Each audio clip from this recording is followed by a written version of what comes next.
one of each. Take one.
How you doing, Miss Carol?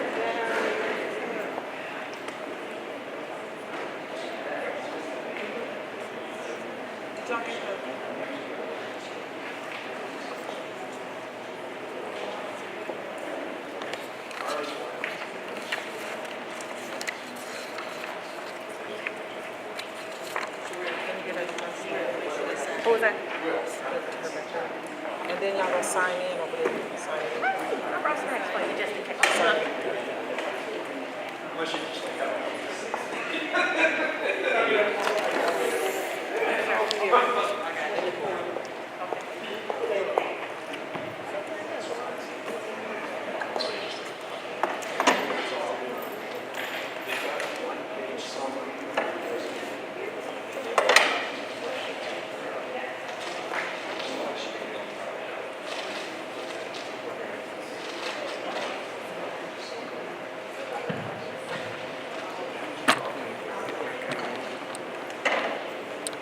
All right, well, thank you again for your time and for being here.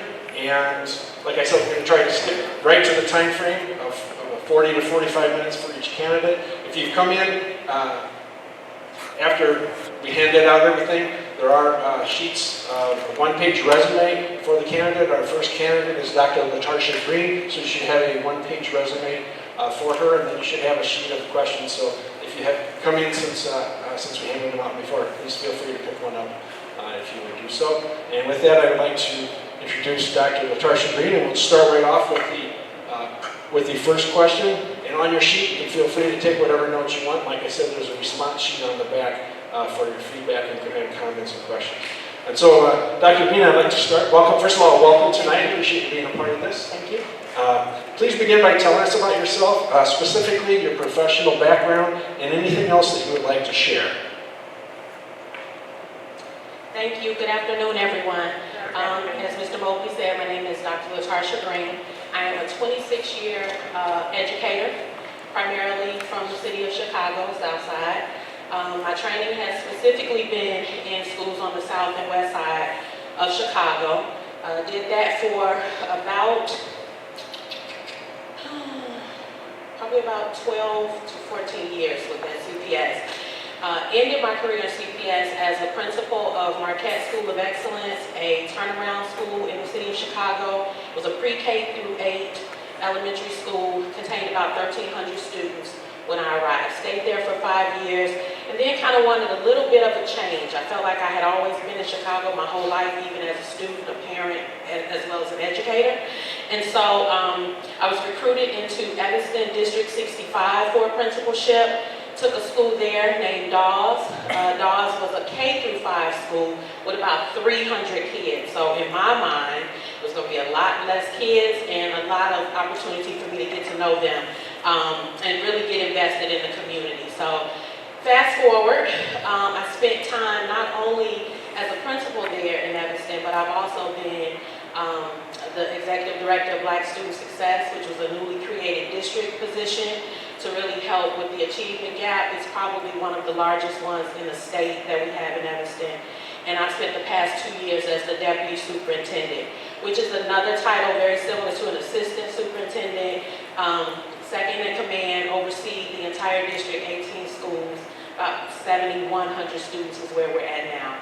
Obviously started my career as an educator, taught primarily 3rd grade, 6th grade, and a little stint in 7th grade. I spent time as an instructional leader with the IB program, technology coordinator. I kind of rose up the ranks, so to speak, in my career in CPS, taking different opportunities. I am married 25 years. I have a 24-year-old son, and that's just a little bit about me. Thank you, Dr. Greene. The first question is really kind of a two-part question that combines a couple of different aspects regarding leadership. And what we'd like to have you do is describe your leadership style and give some examples of how your style or your approach is routinely put into practice in your job. And also, how has the pandemic impacted your leadership style or beliefs, and what has this experience taught you? So it's kind of parallel questions regarding leadership. Gotcha. Thank you. I need to write things down just so I make sure I stay on track. So I would describe myself as a collaborative leader. I don't know, I find it's best to work in a distributed leadership style, trying to empower others, as well as being decisive when needed. I don't make the presumption that I have all the answers, so I consider myself very resourceful. I ask questions if I don't know. I like to think I build capacity with the people that I work with, right? So I think iron sharpens iron, and so I have just a personal philosophy around bringing excellence in all that I do, and I want to see that in others. And it's not just my definition of excellence, but I try to spend time understanding what others' definition is so that we can build a consensus to work towards that. Some examples of that leadership put in practice, as I mentioned, as the principal of a very large elementary school, pre-K through 8. It was my first time supervising that many people. I had over 100 staff members and community partners, and like most starter principals, I made the mistake of thinking that I needed to know everything and had to do everything, and that wore out very quickly, not only just on me, but on the people around me who I might not have been following through for, or might not have been able to ensure that the expectations were being met. So I feel like I learned from that it's always best to kind of share the experience, set the goal, share the vision for what it is that we're trying to accomplish, but really try to work alongside people, lead when I need to, fall back sometimes when I need to kind of listen and just learn and watch. So I would definitely describe myself as a strategic, systems-oriented leader. I like to do things in decency and order. I communicate, and I like to listen a lot. It helps me make sure that I'm not missing some pieces that could be very important. Another example of my leadership, moving to district leadership, a much broader landscape, a lot more things to be concerned by. And one of the things that I like to concern myself with is definitely, I don't have to do everybody's job or know everybody's job. I need to know enough about it and enough about your goals to ensure that you can be successful, that I can move any obstacles out the way that I'm able to.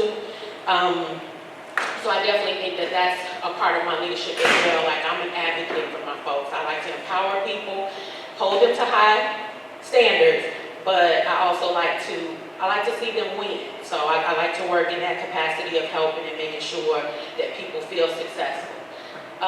In terms of my practice, in terms of COVID, well, I think COVID has, good, bad, or indifferent, brought out the characteristics of all of us in different ways. And so one of the things that I've learned about my leadership, I've always been the type of leader that believes in putting children first. And that hasn't wavered, but this has definitely made me realize how important it is to look out for the adults that I work alongside with or that I support. I think mental health and just well-being and wellness is something that we often underestimate. And I definitely think that I'm being much more balanced in taking attention to that. I have the propensity sometimes to kind of go, push. And I think the COVID experience of starting school, closing school, restarting school, it's just taught me patience, flexibility, and trying to take care of all of my stakeholders, because it's just that important that we're all showing up as our best selves. So, Thank you very much. Next question. Please describe the specific formal and informal ways that you routinely communicate with and involve the various stakeholder groups, such as the board, staff, parents, and students. And specifically, how would you promote parent engagement? Thank you for that question. So formal means of communication, I definitely believe in having a regular cadence of communication via a newsletter. I'm not the best with social media, I'll be honest about that. But I do recognize its value in keeping people informed briefly on just matters that are important. I definitely also think that regular emails, encouraging schools that have the kind of backpack their regular cadence. So I think you need to hear something from your school, you need to hear something from your district with a regular cadence. Definitely have leveraged remind.com as a resource to really help us with text messaging for families, because we found out that our emails are kind of going in the dead letter pile, but text messages seem to kind of get open, responded to. It keeps us brief and to the point, and so that's definitely something that I've leveraged specifically in the times of these emergency communications that we're sharing out. Informally, I think everyone would say, you know, you keep an open door policy and you're as available as you can be to people. I am with my staff, I'm a texter.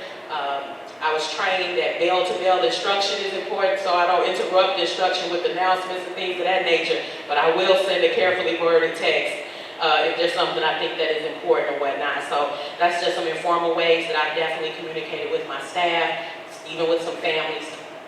In terms of engaging stakeholders, I've learned a process for some collaborative decision making that has just been invaluable. It's called compression. It really just allows you to brainstorm rapidly, right? So everybody has a question, a vision that they're trying to leverage, and then it affords you the opportunity for everyone to kind of weigh in on that question, share their ideas, build some consensus. I've leveraged that so much in the past 4 years, specifically when we're making really big decisions that impact a lot of people in a short time. One, it allows us to somewhat elevate those issues that we can handle quickly, and we build a consensus around those issues, but it also gives us a record of the ideas that everybody shared, so that once we, you know, maybe we reach a roadblock or a stumbling block with one of the ideas that we cared vehemently about, we still got a pool of ideas and resources that we can go to. So that has been invaluable with staff, with families. Is how we reopened from the initial lockdown in 2020, and I just leveraged that several times. So I spearheaded that because we had a new superintendent coming on board, and I wanted to make sure that not only was he successful in his entry into the district, but that it was so much unknown. So everybody's point of view, ideas, thoughts, we just really tried to make sure. So that system is very fast, it's efficient, but it's also inclusive of all ideas. So I've definitely leveraged compression or other decision-making strategies to just kind of get people involved, know what the issues are, and then make sure that they can see what the ideas have been or what the ideas we're moving on are. Thank you. Next question. When a district is large and diverse, what are some key steps or considerations needed to increase access and advance learning for all students?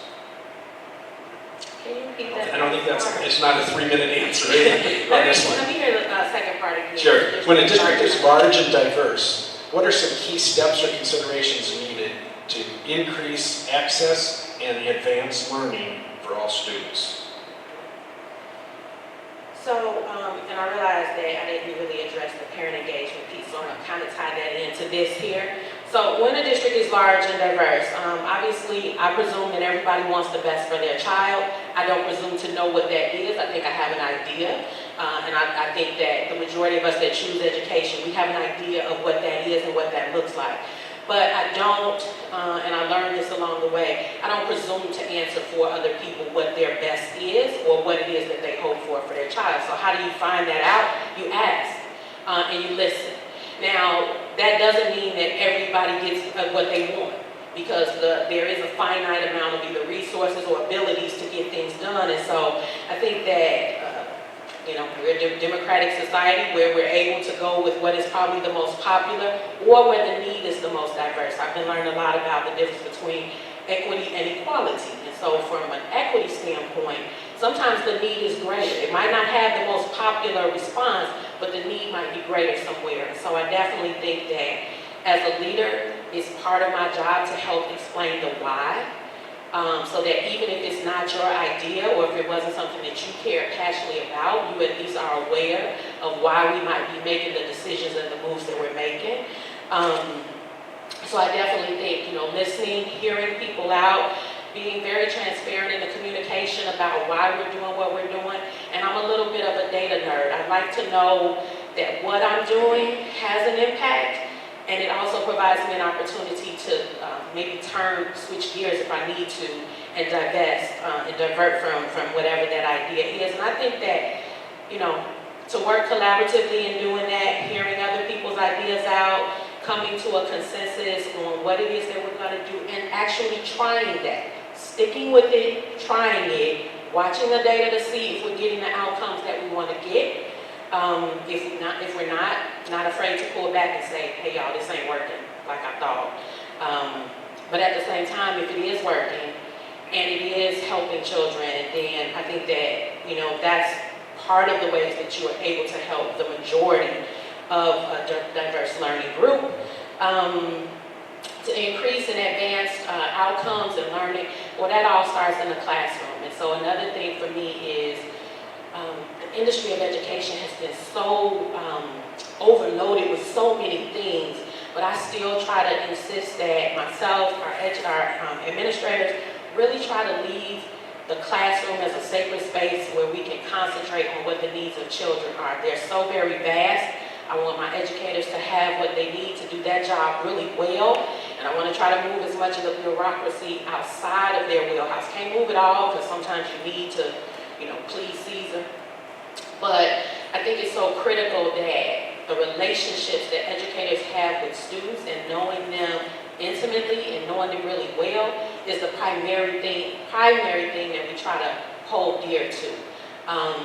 So that's how I would lobby those two. Two-part question here. What do you consider to be your greatest strength as a potential superintendent? And then what would be an area for further growth or development that you've identified for yourself?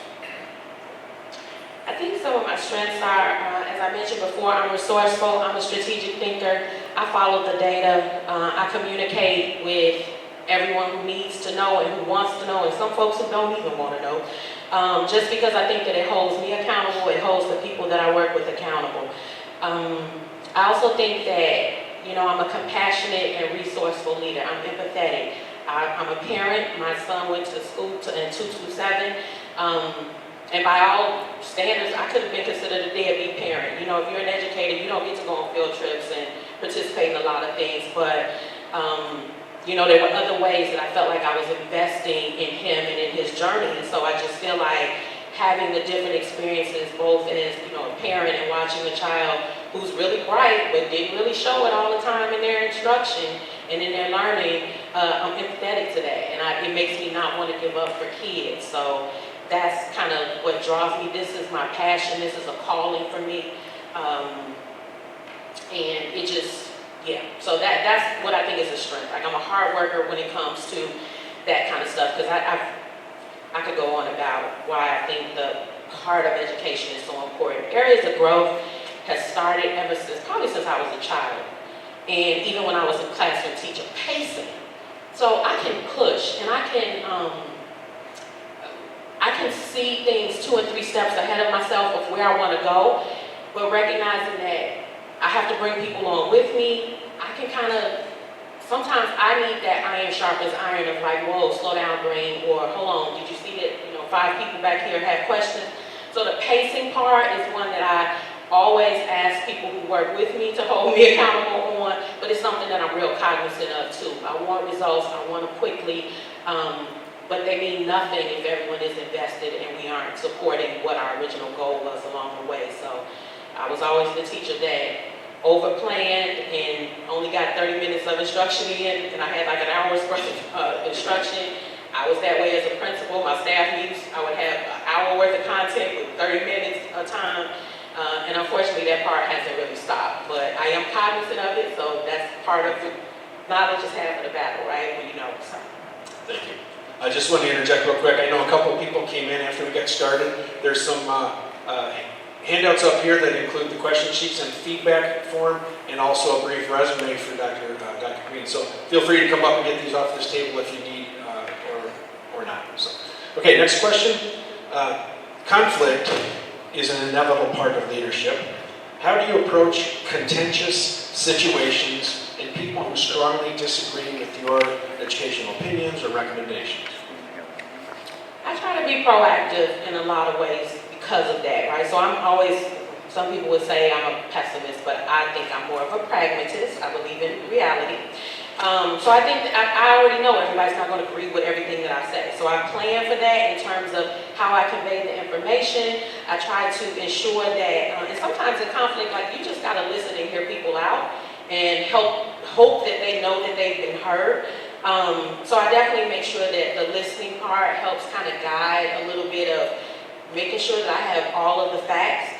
The other part is I want to ensure that I can be as proactive on the front end in terms of being transparent about the data, the goals that we're working towards, the roadblocks that we hit along the way, the celebrations as well as the struggles. And I think that sometimes, not always, but sometimes when you can consistently point back to this is what I've been doing, this is how we're doing it, this is how it's going, even when people are like, they can kind of like, oh yeah, she did say that. Oh yeah, we were aware that that could happen. So some of it has to do with trying to be as proactive as possible. The other part of it is just listening. And I'm also not afraid to say, my bad, I'm sorry, I didn't know that. I acted too quickly, or I didn't have all of the facts. So I think that those three things kind of help me in situations where it's contentious. I still may walk away with you hating my guts or saying, you're displeased,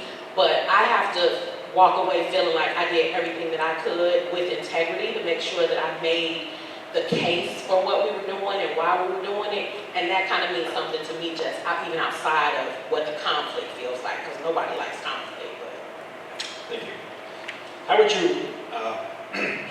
How would you balance the need for some level of autonomy in decision-making processes at each building with the need for a certain level of uniformity across the district? That's the golden ticket right there. I've been a school leader, and I know how important it is to put my own flair on my building and let it have a life of its own. Being in a situation now where there's 18 schools that I'm helping to supervise, I also understand the frustration of parents who have kids at 3 different schools and they get 3 drastically different experiences. And so one of the things that I would definitely say is you have to have a vision. That vision has to be one that is co-constructed and people kind of understand what are the goals. And so I'm going to say vision and data. Because once you kind of know what we're striving for, what we're trying to do, why we're trying to do it, I feel like you've got to break down the why. Then give people the opportunity to make it their own. That's the beautiful part about this industry is like we're not building, widgets on an assembly line. These are people, and people's needs are varied and different. And I want to work with leaders and for leaders who are flexible enough to allow that to happen while at the same time having a high standard of excellence around what the vision looks like. So that's kind of my perspective on how there's definitely room and space for the autonomy for a leader to lead their building, lead their staff, but then there's a vision, there's expectations, there's improvement goals that we all need to try to hit and manage. And I think the combination of those two kind of helps people see that I can kind of make my way in this, but I still got to get there. Now, if you kind of the tortoise and you need to take a longer way, you might get a little bit of a push. If you're a little bit of the task rabbit, you might get a pull to say, wait, let's be reflective about some of it. So that's the beauty in working with a team, because I feel like once you know where you're trying to go, you get to kind of freestyle how you want to get there.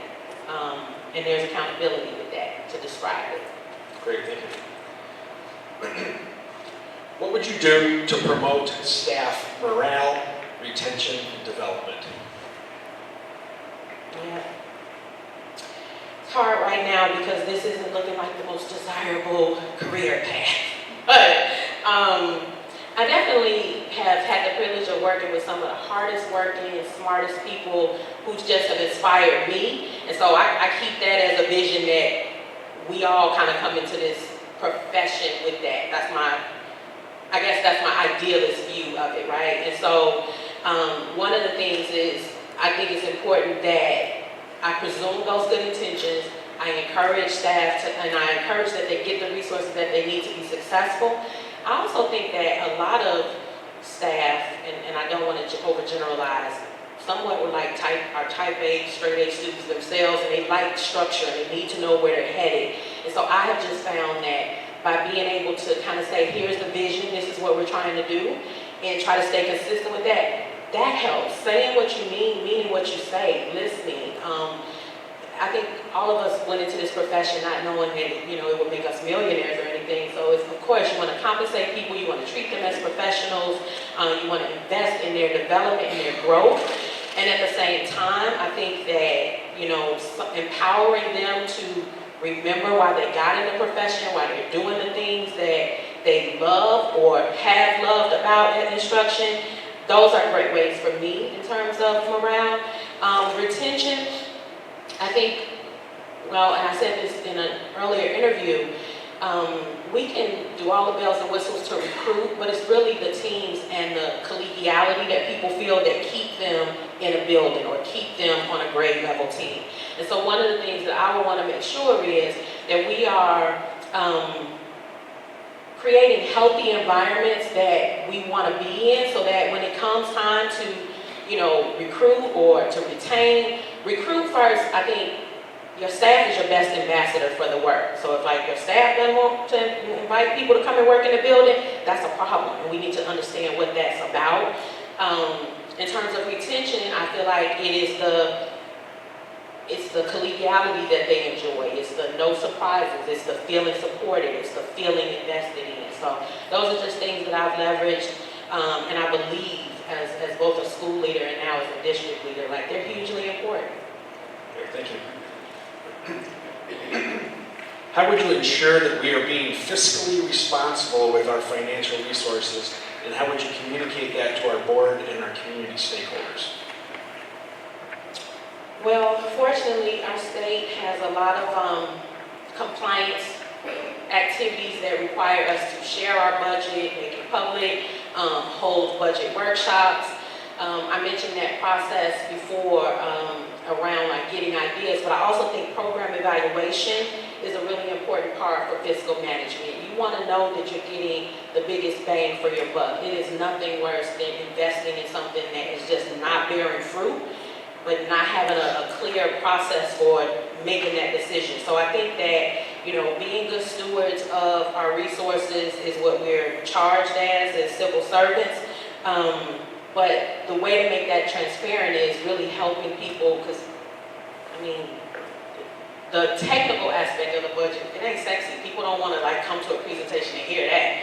But you do want to know that sports program that you love and you love seeing kids participating in, that still can live. You want to make sure that we're on the cutting edge with our literacy and our numeracy instruction. We want to make sure that our kids are getting experiences that they need in order to be successful for college career ready. So I think that program evaluation, adhering to the requirements of sharing the budget, having forums. I also think that when you have advisory councils and when you have some other mechanisms to really get ideas, you can always leverage those as well to ensure that you are staying abreast of what the needs are within the community and within your schools. So that's just a couple of ways I would ensure fiscal management. Thank you.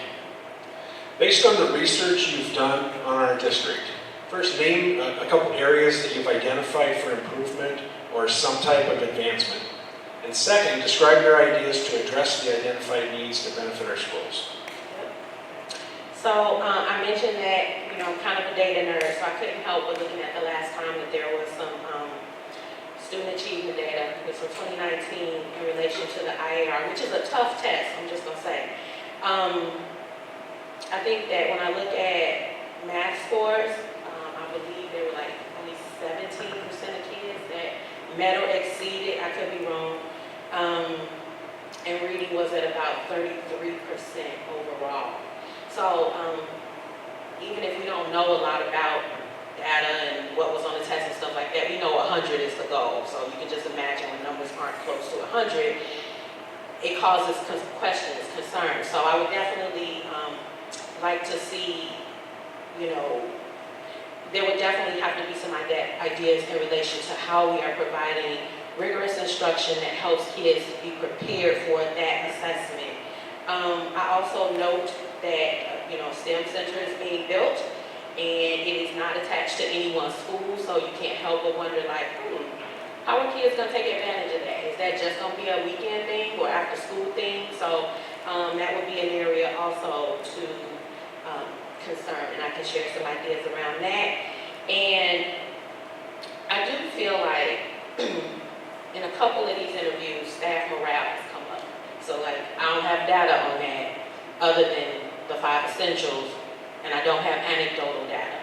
But that would be a concern for me, right? If staff is not staying, if they are not feeling supported, if they are not operating at the highest caliber of their potential, like all of these are things that I would want to kind of focus on. So in terms of like instructional, student achievement, tests aren't everything. I know they aren't, but let's be honest. It's how you get into the military. It's how you get into college. It's how you know, get into the programs that you want to get into. And so I think that it's important to just ensure that we have a really robust instructional cycle so that we know what kids are learning, what happens when they don't learn it, and what's our plan and step for helping to ensure that they get that instruction that they need. If we do those things on our day-to-day, and I mean track that data and have some really sophisticated tools to make it efficient for us, we're not surprised with what we see.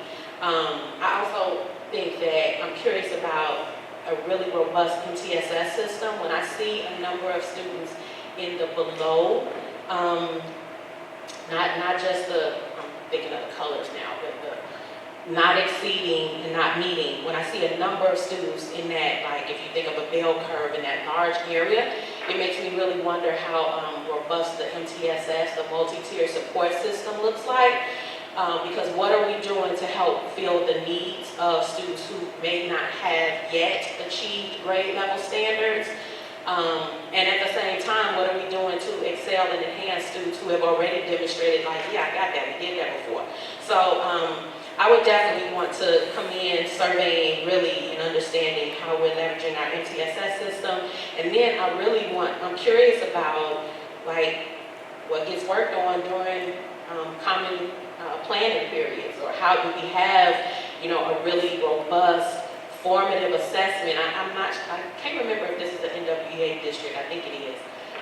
But that's not the most rigorous type of assessment to prepare our kids for the IAR. The IAR is on par with the SAT. And so I really want to make sure that we have an instructional cycle that helps give us information a little more frequently than that summative assessment to see how kids are doing towards those grade level standards. The STEM Center would love to come in, do a compression, and really get some ideas for how we could leverage that as both a resource during the day. In my experience, some of the very children that need that exposure, if we just relegate things like that to after schools, these are not the kids that will come to it. So I'm wondering how we could leverage that resource as an in-school resource for learning and for some project-based learning for students. And then my last one was staff morale, and I talked a little bit about that, but I want to figure out, like, how do we bring the joy back into what we do? I think that's infectious for us as educators. I think it's expected from you as parents. And I think it's sorely missing from administrators. We just miss the joy that school used to feel like. So those are 3 things that I would definitely want to invest, find information about, and have some ideas on how we can move the needle in those areas. Thank you. You know what? We're going to move ahead to another question that kind of stems from what you've just described, or a little more specific. Can you give an example of, as superintendent, how you would advance the literacy program specifically? You spoke about other programs in general and where they fit in terms of the data responses, but let's specifically look at literacy and how you would advance that for the school. Yep.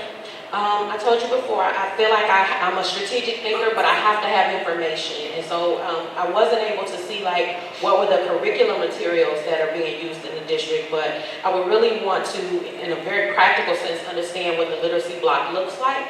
I think that there are some really helpful tools that are available, many of them free of charge, that really ensure that our kids are getting access to rigorous instruction at the grade level. Again, I can't stress enough how, with Common Core standards, with the core actions, the shifts, literacy looks really different than a lot of us might have remembered it. And so I just like to make sure that, and this is taking me back to my principal mind, so I have to think about how to do that with 5 other leaders. But I was always invested in how time was spent. I was always invested in, and I would definitely want to make sure that the resources are rigorous and that there's time for the type of planning that needs to occur. I could say some things about, but I'm just gonna say it. Y'all can judge me when I leave. I've been in situations where there is like a whole language emphasis and independent reading and things of that nature are really leveraged. And those are everything works if you work it, let's just say that. But there's also a need for phonics and foundational instruction. And so I want to make sure that that literacy block contains the components of what a really robust literacy program needs to have to ensure that kids are engaging with grade level content and receiving instruction that mimics what they're going to see. So like, for example, when you get to 8th grade, it's really about argumentative writing. So that means that everything in subsequent years is about, can kids find a claim? Can they look for evidence? Like, there are really strategic things that have to happen. And so I would definitely say, you know, I have to track the data of what I see in the literacy data, but it's really about what happens in the instructional block where literacy is concerned that I would want to focus some efforts. Okay, thank you. In the essence of time, we're going to move ahead. We've got time for one more question and then a final wrap-up question that you'll be able to answer. So with that, can you describe your experiences with collective bargaining and possibly developing teacher salary schedules? So in my current capacity now, as the Deputy Superintendent, and this past 2 years, our contract had been ratified, but we had so many impact bargaining issues as it related to COVID and preparing. And so we have a very robust teachers union that ensures that their contract is being followed to the letter, and that any new things that are issued, those oftentimes come with a need to bargain for those. And so I have sat on bargaining teams. I have also had, and we've done interest-based bargaining in our district, which is a little bit longer than normal bargaining. I don't even know the name of what normal bargaining is called, but interest-based bargaining. No, I don't know, sorry y'all. But it feels a little more congenial to kind of decide what the interests are and how do we get to those things and how do we move obstacles out the way. So I've participated in that for over 2.5 years now. We're currently wrapping up, we just wrapped up our COVID MOU because of the way things kept switching. And in terms of experience with salary schedules, my district did not have those before my previous superintendent came in. And so I was able to work with him closely on surveying the competitive regions around teacher salary and creating actual salary schedules associated with education accomplishments. So I literally just did that maybe 2 years ago. Okay, thank you. Dr. Greene, as a closing statement, why do you want to be superintendent at Madison 159? Thank you. I still feel like I didn't express that parent engagement piece, so I'm going to try to again weave it in. Feel free. Okay, awesome. I'll cut you off if you're not out of time. Thank you. Okay, so why? As I mentioned, I'm a lifelong career educator. I am currently serving in the capacity of a deputy superintendent, and to be quite honest, I could be comfortable there. I mean, I could be comfortable in doing that, but this work is a passion for me. It is what drew me to my last district was seeing that kids who looked like me weren't getting a fair shake at a high quality education. And I know that there are strengths within the Matson 159 district that I could absolutely add and contribute to. The other thing that I think is really key is that representation matters, of course, and when I was in school as a little girl, I don't remember seeing people that looked like me, that wore big earrings and their hair in locks and things of that nature. And so I also think of the aspirational aspect of what it means to be a superintendent and what that representation means for other little girls and other children. So I definitely feel like I want to contribute to what has already been started here as a great community, as a committed group of families and individuals who have invested in ensuring that kids receive the absolute best educational experience. And I feel like I can contribute that with my background, with my passion for education, and just a commitment to working together. So I think that there are some exciting things happening in 159. I would love to be a part of that. I think that the STEM Center specifically reminds me of how many people of color don't necessarily see or aim to be in careers like that because it may just not be what they have exposure to. And I think that there's an opportunity here for us to not only provide our kids exposure to that, but also a pathway that connects to the high school, that also leverages relationships at the college level. So I would just love to be a part of helping to bring this community a caliber of schools that they can be proud of. And I know that working together, we can do that. You've already laid the foundation, you've already got aspirations and goals, and I just would like to be a part of that journey. All right, thank you very much. Join me in thanking Dr. Greene for joining us this afternoon. I appreciate your time.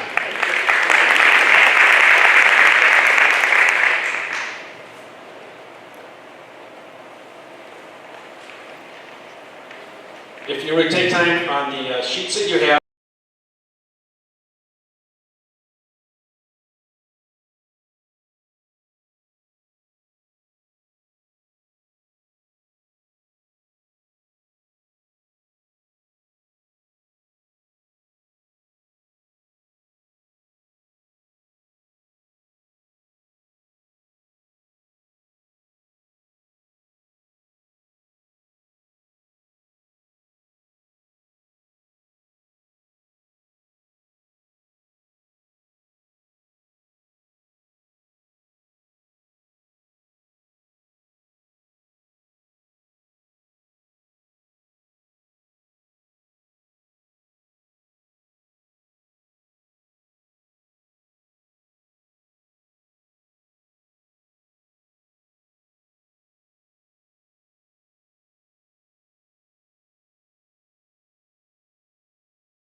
Okay.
Okay, thanks a lot for being patient. You should all have a brief resume from Mr. Joe Matisse, who will be joining us for the next 40-minute session.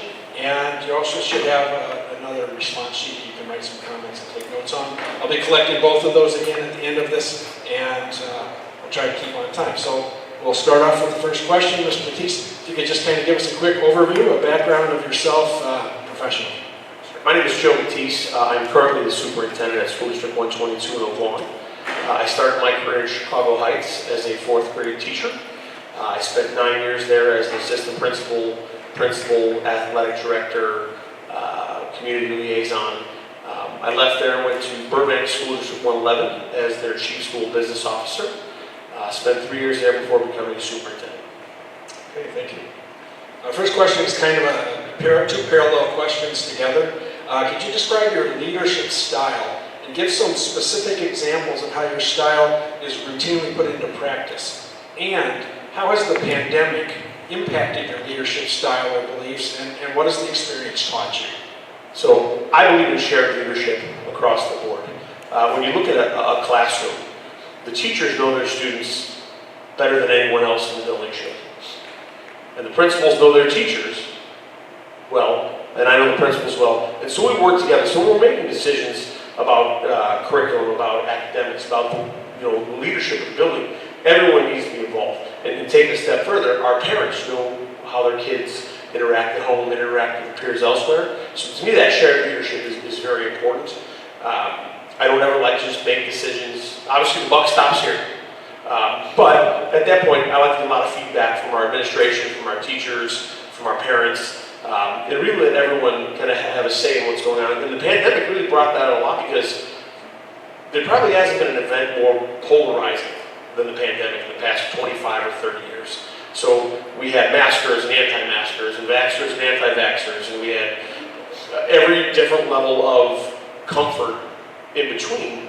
And I like to think in the 2.5 years that or 2 years that we're dealing with the pandemic, we were able to keep our community, our teachers, our administration, and our kids on the right track, working together. It was very harmonious throughout that time, which was very good for us. But yeah, the pandemic really increased the amount of collaboration we had to have because so many people had so many different views. Thank you. Could you describe the specific formal and informal ways that you routinely communicate with and involve the various stakeholder groups, such as the board, staff, parents, and students? And specifically, how would you promote parent engagement? So just to start with students and teachers, you will see me all the time. I still teach classes from time to time. I'm in every building every single day. I want the principals, the teachers, the students to know that I'm part of the team, that I'll roll up my sleeves and I'll sit down and do a small group instruction. I'll help model a lesson. I'll guide a lesson plan for a teacher.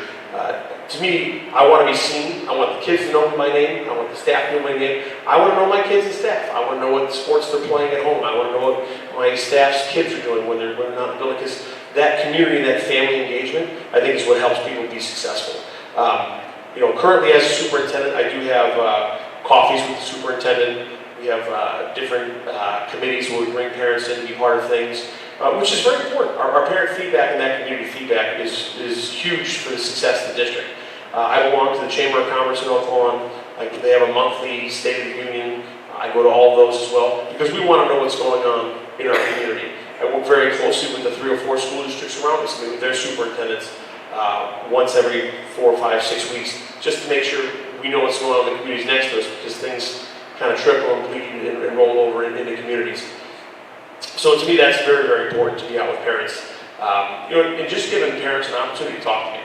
Every parent in Oak Lawn has my cell phone number. I get phone calls at all sorts of weird times by parents that want to call and say, hey, I've got this, I've got that. And I take those phone calls. Every staff member in my district has my cell phone number. Matter of fact, before I leave, you guys are probably all have my cell phone number. And it's perfectly fine to call me. And if I'm in the middle of something, I can't answer the phone, I just respond with a text. Hey, I'm in the middle of X, Y, and Z. Is it okay if I give you a call back in the morning? But I am 100% open door policy. Anybody that wants to come and see me can talk to me. Now, in administration, for those of you here, know that if a parent or teacher does come to me with a complaint or a concern, my first question is, have you talked to your building level administrator yet? And kind of redirect people back to the building level because they do want our administration to be able to deal with what goes on in their building before it comes to the district level. Thank you. When a district is large and diverse, what are some key steps or considerations needed to increase access and advance learning for all students? So my entire career, this is the 15 years I've been in very diverse communities, from Chicago Heights to Burbank to Oak Lawn. And I think for us to provide authentic learning opportunities for our students is very, very important. What are the things that we can offer that other districts don't? What are the things that we can have our kids experience that maybe they wouldn't experience until later on in life to kind of help shape their education? And I think, as looking at 159, you guys already do a lot of those things. A lot of your coding programs, your underwater robotics, your dual language programs, your band, the fine arts, those will want to expose our kids to. And I think the district does a great job at that already. But what I'll tie this into is, as a former CSPO, I have a very deep knowledge of school finances and how to tie those school finances into our curriculum, into our academic programs, into what we offer our kids. Something I say fairly regularly to everybody is never tell me what something costs. Tell me if it's good for our kids. If you can say, this is what's right for our kids will benefit from this, our kids are going to grow from this is what's best for our community, I'll figure out how to pay for it. So we want those ideas from our staff. Like I said earlier, our teachers know our kids well. So let's get that feedback from our teachers. Our parents know what our kids want to do after school. Let's get that feedback. Let's talk about it. Let's put those things in place so our kids can have the best of everything. Thank you. What do you consider to be your greatest strength as a superintendent, and what are some areas for further growth or development that you've identified for yourself? Well, I think my biggest strength is that I'm very accessible, and I'm willing to listen, and I'll be the first to let you know when I make a mistake. I'll own it. If throughout the course of a school year, there's 1,000 decisions that we make, and they're not always all going to be right. But if we can own those mistakes, learn from them, reflect on them, and not make the mistake again, it just makes us better than we were the day before. As far as things that I think I need to work on, is probably diving a little bit more into some of our special education areas of school. I know it to a certain degree. I used to, as a principal, I ran all my own IEP meetings. I work very closely with our current special ed director, but as a former CSPO and teacher, curriculum and CSB are my strengths, and I'd like to even strengthen my special ed knowledge a little bit more as well. Thank you. Conflict is an inevitable part of leadership. How do you approach contentious situations and people who strongly disagree with your educational opinions or recommendations? Communication, communication, communication. I firmly believe that, when you're dealing with adults, you're dealing with professionals that we're not always going to agree, and that's okay. We can agree to disagree. I can see it your way, you can see it my way, but I feel like if we work collaboratively, if the people around me and myself truly believe in shared leadership, we can come up to a solution that's going to work for everybody, even if it's not exactly what any one particular party wants. That open door to be able, I want people to tell me when I'm wrong. If I do something that you don't agree with, tell me. Hey, Mr. Matisse, and actually I prefer you to call me Joe. Hey, Joe, I don't agree with this. And let's have that conversation. No one should ever be afraid to speak their mind in front of me. No one should ever be afraid to disagree with me. Disagreement leads to conversation, which leads to great ideas, which will lead us to success. How would you balance the need for some level of autonomy in decision-making processes at each building with the need for a certain level of uniformity across the district? So the one thing I ask from my principals as far as autonomy is concerned, there's 3 questions I have for every administrator and every teacher in the building. What is it that you want to do? How does it positively affect our children? And how are you going to monitor it for success? If you can answer those 3 questions, then there's nothing that we can't try. Because I can defend that to anybody. If a community member or a school board member or anyone says, hey, why are we doing this? And I say, well, this is what we're doing. This is how it's going to benefit our kids. And this is the tool by which we're using to tell if it's working or not.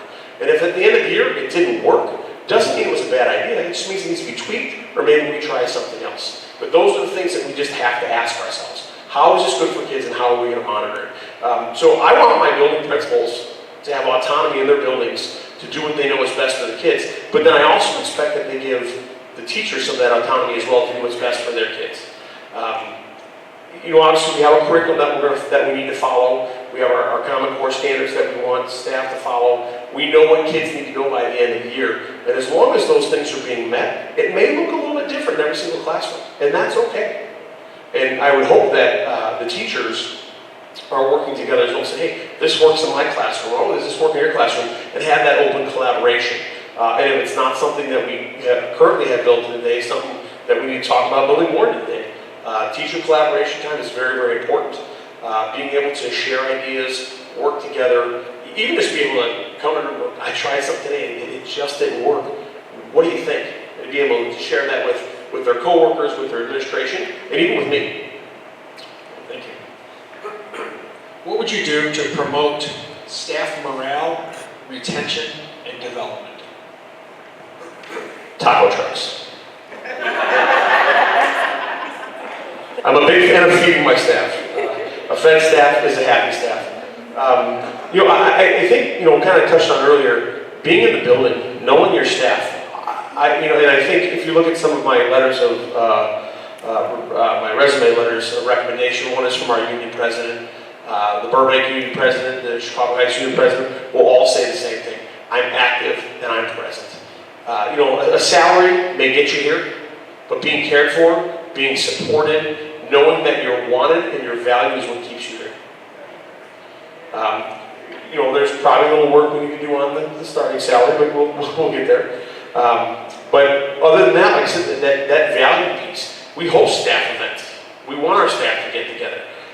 We want to have, like I said, luncheons, after-school activities. We actually just had our district volleyball game. Every school in the district put a team together, their staff, and all our schools played each other in volleyball. And the team that won got to play the junior high team in the championship game, and we got absolutely destroyed. They gave us a pretty good beat. But yeah, we want people to feel valued. And I think that starts right here with me. I want my administration to feel valued, and I want my teachers to feel that. I want our students to feel valued. Education is not a bystander or spectator sport. Our kids need to be involved. They need to know that they're loved and welcome here, and I'm sure they are, but we want to encourage that even further.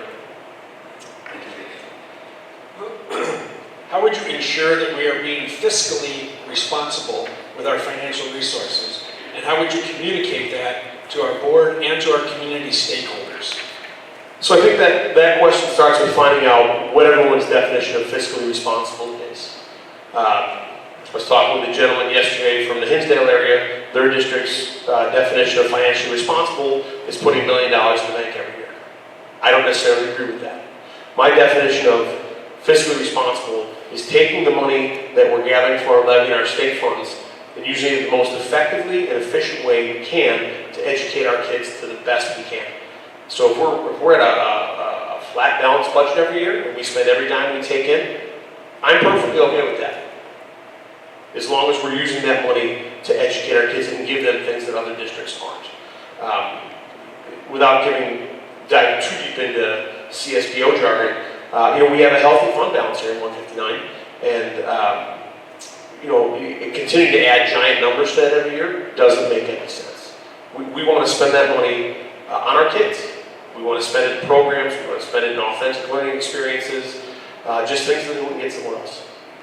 Like I said, I'm fairly strong in school finance. Thank you.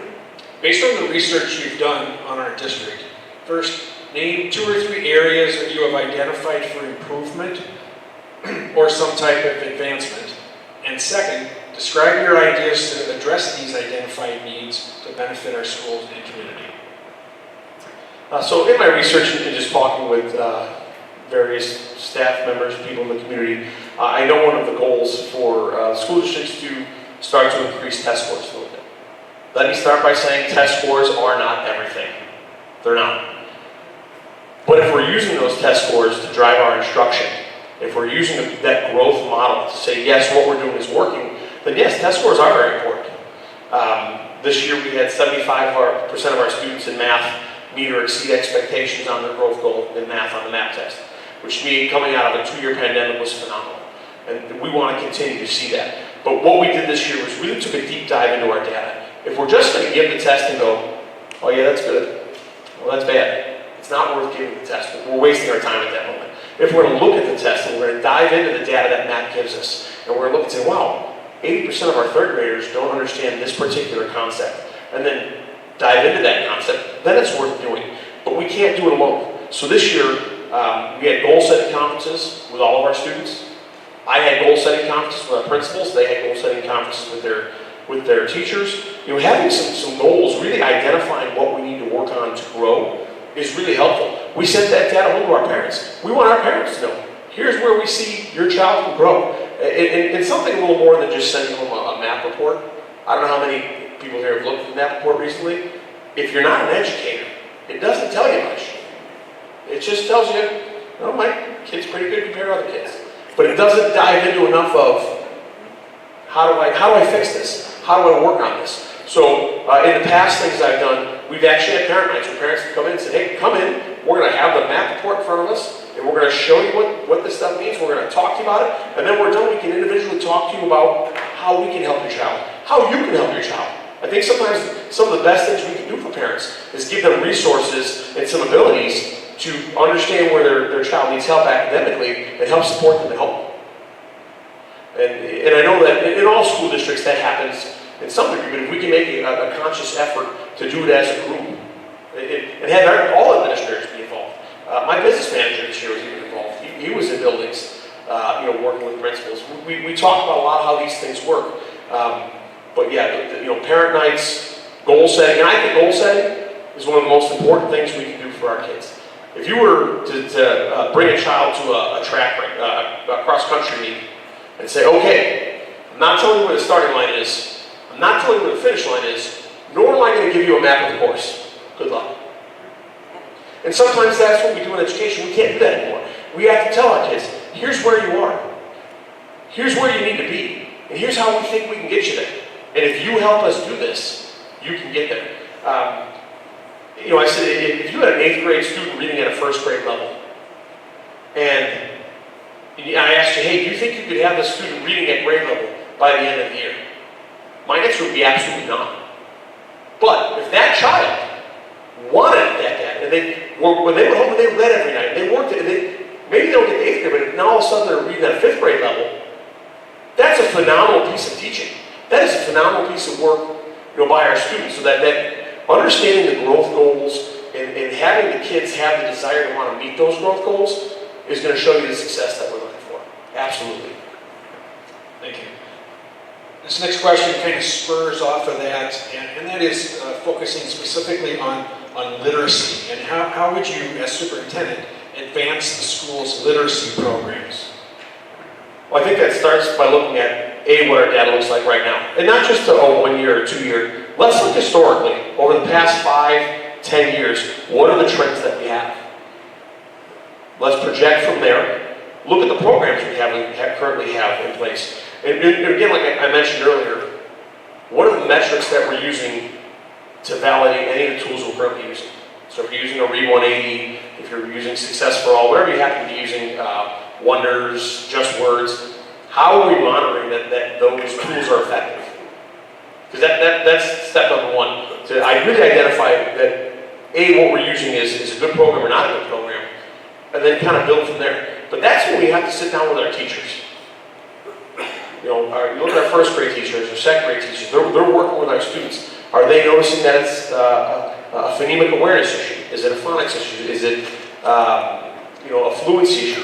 Where are we seeing the deficiencies are? And really having the teachers help us, along with the curriculum department, really guide where we're going next. And that has to happen. I can look at the data from the superintendent's office and say, yeah, I see this, this, and this. But there may be more going on in that classroom that I'm not seeing from a sheet of paper, that the teachers see every single day. So, forming some committees on literacy, reviewing the programs we have, and then making that a priority. Goal setting for, setting some literacy goals based on our map. I'm not a huge fan of the IAR test or the PARC test. By the time they give us the data, it doesn't do what it needs to do for us. Now, we can't not focus on it. We have to pay attention to it, but hopefully what we're doing to get the map growth will translate into IAR scores as better, because that's how the state grades. So we have to be mindful of it. But the data that's really going to be helpful to us is that map scores, or if there's another assessment that you're using other than the map, that's going to let us know how we're doing. But it starts with our teachers and really letting them have some voice about what needs to be done in their classrooms. Thank you. Can you describe your experiences with collective bargaining and developing teacher salary schedules? So I've negotiated 4 contracts now. I've done traditional bargaining, we've rolled over a contract, and I've also done interest-based bargaining. So I'm fairly well versed in negotiations.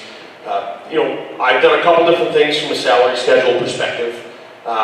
We've done everything from just standard raises across the board. In Burbank, I actually went in and we took apart the salary schedule and reconstructed it. We just noticed that our young teachers were significantly underpaid. Our teachers in the middle were significantly underpaid, but our teachers on the back end were significantly overpaid compared to the market, compared to the school districts around us. So we actually took the 20 school districts in the area, put all the schools down, brought it to the median, and then we moved every teacher in our district to the median, and then anyone that was at the median, we gave a standard 3% raise to. And at that point in time, we had the funds to do it, to correct the salary. We were having a hard time attracting new young teachers because we were significantly under the districts around us, and we felt it was the right thing to do. But we had we had the financial capital to do it. I worked very closely with Rob Grossi, who is your treasurer, on that project. We did, because I worked with Rob very closely when I was in Chicago Heights as well. So he and I sat down and really dove into what the numbers look like. It's not that we don't want to underpay, we don't want to overpay, we want to find the right salary for the market. And show some respect to our staff while keeping the economic, the fiscal responsibility of the community in mind as well. So, but we've done that a couple times. Okay, thank you.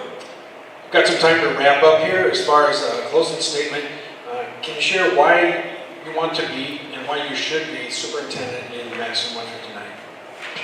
So as I was looking, when the position came up, I looked at the posting. I did some research on the district. Like I said, I started my career 5 minutes up the road, Chicago Heights. James Hart, Parker, Washington, Colin, Powell, Huth. I worked with all these schools for 10 years. I'm very familiar with the Route 30 corridor.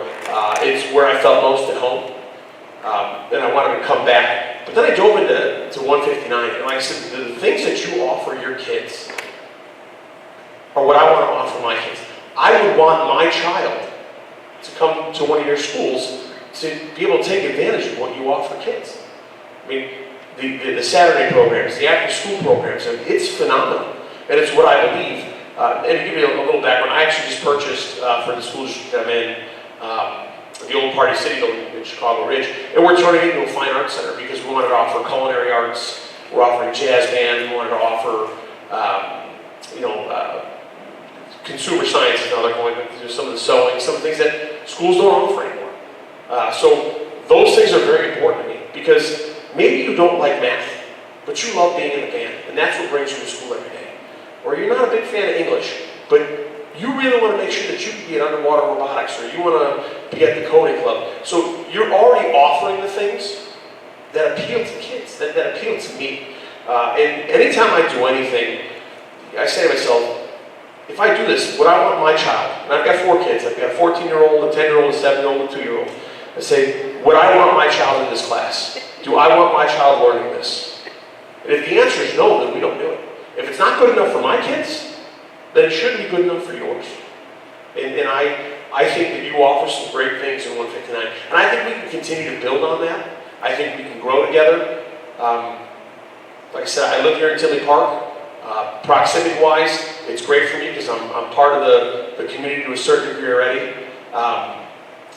And I'm looking for a place to call home permanently, and I think 159 could be that place. Okay, thank you. Would you join me in thanking Mr. Matisse for his time here tonight with you?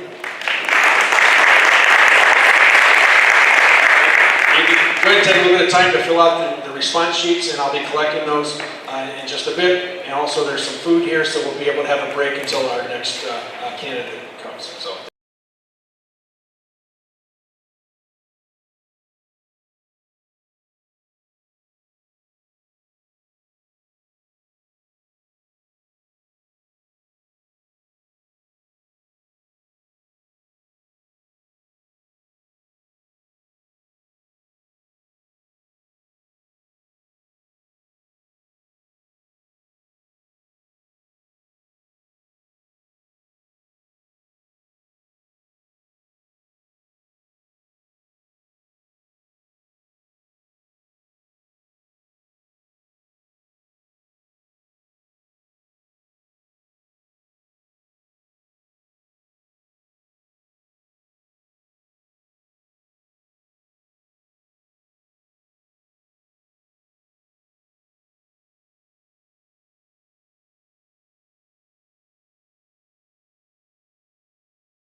feel free to finish up with your food as we get started. Everybody should have a one-page mini resume and also another sheet of questions with the feedback sheet. And for our next candidate is Dr. Cynthia Treadwell. So I will let her introduce herself in our first question. First of all, welcome. Thank you for being here tonight. Please begin by telling us about yourself, specifically your professional background and anything else about yourself you'd like to share. And again, we'll try to stick as close as we can to the timing, so if you see me get antsy, then you'll know that to move on to the next one. So thank you, Cynthia. Thank you. Good evening, everyone. Good evening. Thank you for having me on this rainy/sunny evening. As he said, my name is Dr. Cynthia Treadwell. I hail from the south side of Chicago. I am currently a principal in Chicago Public Schools. I have been for the last 6 years. This is my 22nd year with Chicago Public Schools. And in the one page you can see I've held several roles. Being the principal has been my most favorite. And being a classroom teacher, of course, just because of the impact. What I will share with you is that each of those roles have afforded me multiple opportunities to learn and to grow and to be the educator that I am today. I absolutely love education, so much so that I spend time now training other principals, training other leaders within my school to become principals, and also housing my school to be a site where teachers that want or people that want to get in the profession can come and learn and grow. One of the things that I really want to share with you tonight about my school is that why I'm proud to be the principal of this school is it was the lowest performing school in Chicago. And I emphasize was because it's no longer the lowest performing school in the district. As you know, Chicago is very large in itself, and I was placed there as the principal, coming out of an assistant principal role. And quite frankly, I was met with much opposition and dysfunction. And to have a place where people want to be and are looking to be and is slated for so many great things, I'm very proud of that because the work that we wanted to do, we have done even through a pandemic. And so I've had the opportunity to be an adjunct instructor for those people that wanted to go back for their master's in reading. I've also had the opportunity to partner with multiple universities, as I said, to house student teachers within my building. So I'm an author. I wrote a book during the pandemic, 30 Days of Encouragement for the Educator. I found that during the pandemic, many of my staff members were, as I'm sure you were, very overwhelmed with emotions and things just due to the challenges of the pandemic. And I would put a daily message in our group me to keep them encouraged. So one day my staff member said, you need to put this in a book because other people need to experience this encouragement that we get every day. And so I did. So for my birthday, I shared my book with the world. It's on Amazon. Shameless plug. But it's something that we did then in 2020 and that I still do now as the principal because I believe that this work that we do is so critical and it's hard and it's complex, but together we're able to do it, especially with encouragement as a part of that. So that's a little bit about myself. I am a mother of two amazing children, a 12-year-old and a 10-year-old. So they're in middle school, and I'm also married. I'm the wife of one husband, right? Did I get it right? I have a husband, and I can't forget my fur baby Snickers. He's a part of the family too. So that's a little bit about myself. Thank you, Dr. Treadwell. Please describe your leadership style and give some examples of how your style or approach is routinely put into practice. And this is a kind of a second part of the question. How has the pandemic impacted your leadership style or beliefs, and what has that experience taught you? You kind of alluded to that with your book. Sure. Elaborate. So I believe that I'm a transformational leader, and I say that because most of the roles that I've had as a leader has been where I've had the opportunity to transform a school community. most of my leadership work is in turnaround, and so I've been placed in settings where they were low performing. 2 of those were as my role as an assistant principal.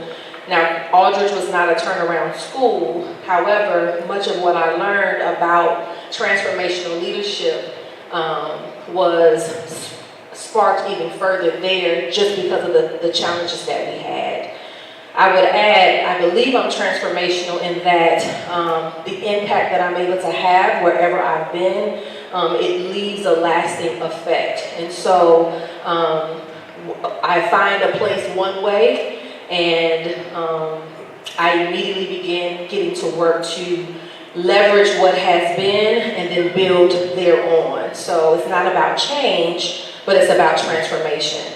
And so building that work with those that are in those spaces allows the transformation to happen. The pandemic, I would say, heightened my transformation lens just because it required us to turn on the dime. I believe they thought we were all immune to COVID, and so we were thrown back into the fire. We never left, so in Chicago, the principals still had to go to work every day and come up with new innovative ideas to transform school from being in-house and students bustling through the doors to a place where students had to learn online. We were fortunate that through my transformational leadership over time, we became one-to-one. And so other schools across the district did not have that as their answer, but we did. And so we were able to develop new programs on the dime and ensure that students had exactly what they need to be successful while learning at home. And while it was definitely a challenge, and I'm sure you can attest to that, it was one that we faced through the lens of transformation and innovation. And so it's just how I live, eat, sleep, breathe. And when I think about my leadership being further transformational, I believe in building that through the people that are in my building. As I said, I've had resident principals come through to learn what it means to be a leader. And even now I have 3 teachers that are going through principal preparation programs. One is looking to become a resident next year because we're constantly looking at the latest and the greatest and partnering together to build an ecosystem of learning where I am not the only leader that's coming up with the ideas. And so in order to be transformational, you have to be willing to receive ideas from other people, and that's what allows me to really do that in a successful way. Thank you. Please describe the specific formal and informal ways you routinely communicate with and involve the various stakeholder groups, such as the board, staff, parents, and students. And specifically, how would you promote parent engagement? So I didn't share this in my opening question, but I have the opportunity to be a Con Fellow, which is a national organization for distinguished principals. So you have to be nominated. And one of my specific project for the Con Fellows was parent engagement. I wanted to really look at districts across the nation. Aldridge is in Altgale Gardens, which is a housing project on the far southeast side of Chicago. And parent engagement is extremely low. And so I communicate using multiple mediums with my families currently. But interestingly enough, before coming here, I had an ILT meeting and we were evaluating our effectiveness. And one of the areas that we rated ourselves low and began to think about transformative ways of engaging parents was around communication specifically. Thinking about our parents reading our newsletters that we send weekly, our parents reading the emails, the surveys, and things like that. So we use emails, we use robocalls, we use our website. If need be, we go door to door. We use paper that goes home with students. We use phone bank systems where my staff will come in and call throughout the day. But sometimes we have noticed that those things are not reaching parents. And so actually just today, we sat and we thought about using our students to be the spokespersons for what we're trying to get home. So we're gonna launch it in Q4, where we bring them in to share the messages that we want to get to parents, because we realize every parent loves to see their students front and center. And so while we're sending these things out weekly, sometimes daily, depending on what messages need to be sent, we realize that some of our parents are not reading those because we get read receipts. We realize papers are outside of the schoolyard, so all of those papers are not getting home. And like I said, just today, one of the ways that we're evaluating ourselves is that parents are not always getting the information to engage. And so I would like to add, outside of the using the students to send those messages, we also engage our parents through our local school council, our parent advisory council. We also just have regular ongoing events. I have a community partner housed in my building, youth guidance. And so monthly, 3 to 4 times a month, we have family engagement nights where parents are invited to attend various meetings. Just last week, we had a financial literacy person to come out and teach our parents how to budget. And while we did not have the biggest turnout that we would like, we were excited for the parents that were there, so much so that they requested the young man to come back to continue to have those conversations with them. And so we use multiple ways and multiple mediums to engage our parents. We invite them into the school to experience school for a day. We also have lunch and learns, where it's just an opportunity for us to feed them, but also for them to come in and share their ideas. Just this week, we sent home 3 surveys, one being around school uniforms. We want their input on, do they want their students to still wear the uniforms? We have PAC money that we're trying to spend. We want their input on and their engagement around what do they want to see happening with their PAC dollars. And then the last survey is on programming for next year. So if I'm looking at the budget for FY23, I don't want to just simply make the decisions about what ancillary staff becomes a part of the team. So we're asking for their input on what additional academic and enrichment activities would they like to see. And so we're looking forward to hearing their voices. We partner with parents because we cannot do this work by ourselves. And so we're constantly beating the pavement on. One last survey that we just recently did was, how can we better serve you? So while the pandemic has been hard for students and teachers and staff, it's been equally hard for parents. Many of my parents are single parents, and so trying to work and combat having students come home because of COVID and various things like that, we're trying to figure out ways to further partner and engage them in that work. And so it's a daily battle, and I don't look to answer those questions by myself. My staff is a part of those conversations. Just last week, just to add to that, we are doing a professional learning community on strengths-based approach to teaching, and one of the sections was dealing with parent engagement. So we challenged our staff to communicate with parents about how students are doing outside of report card pickup and those times. And so we had teachers my kindergarten teacher decided to send notes home to the parents about how a student did on one test.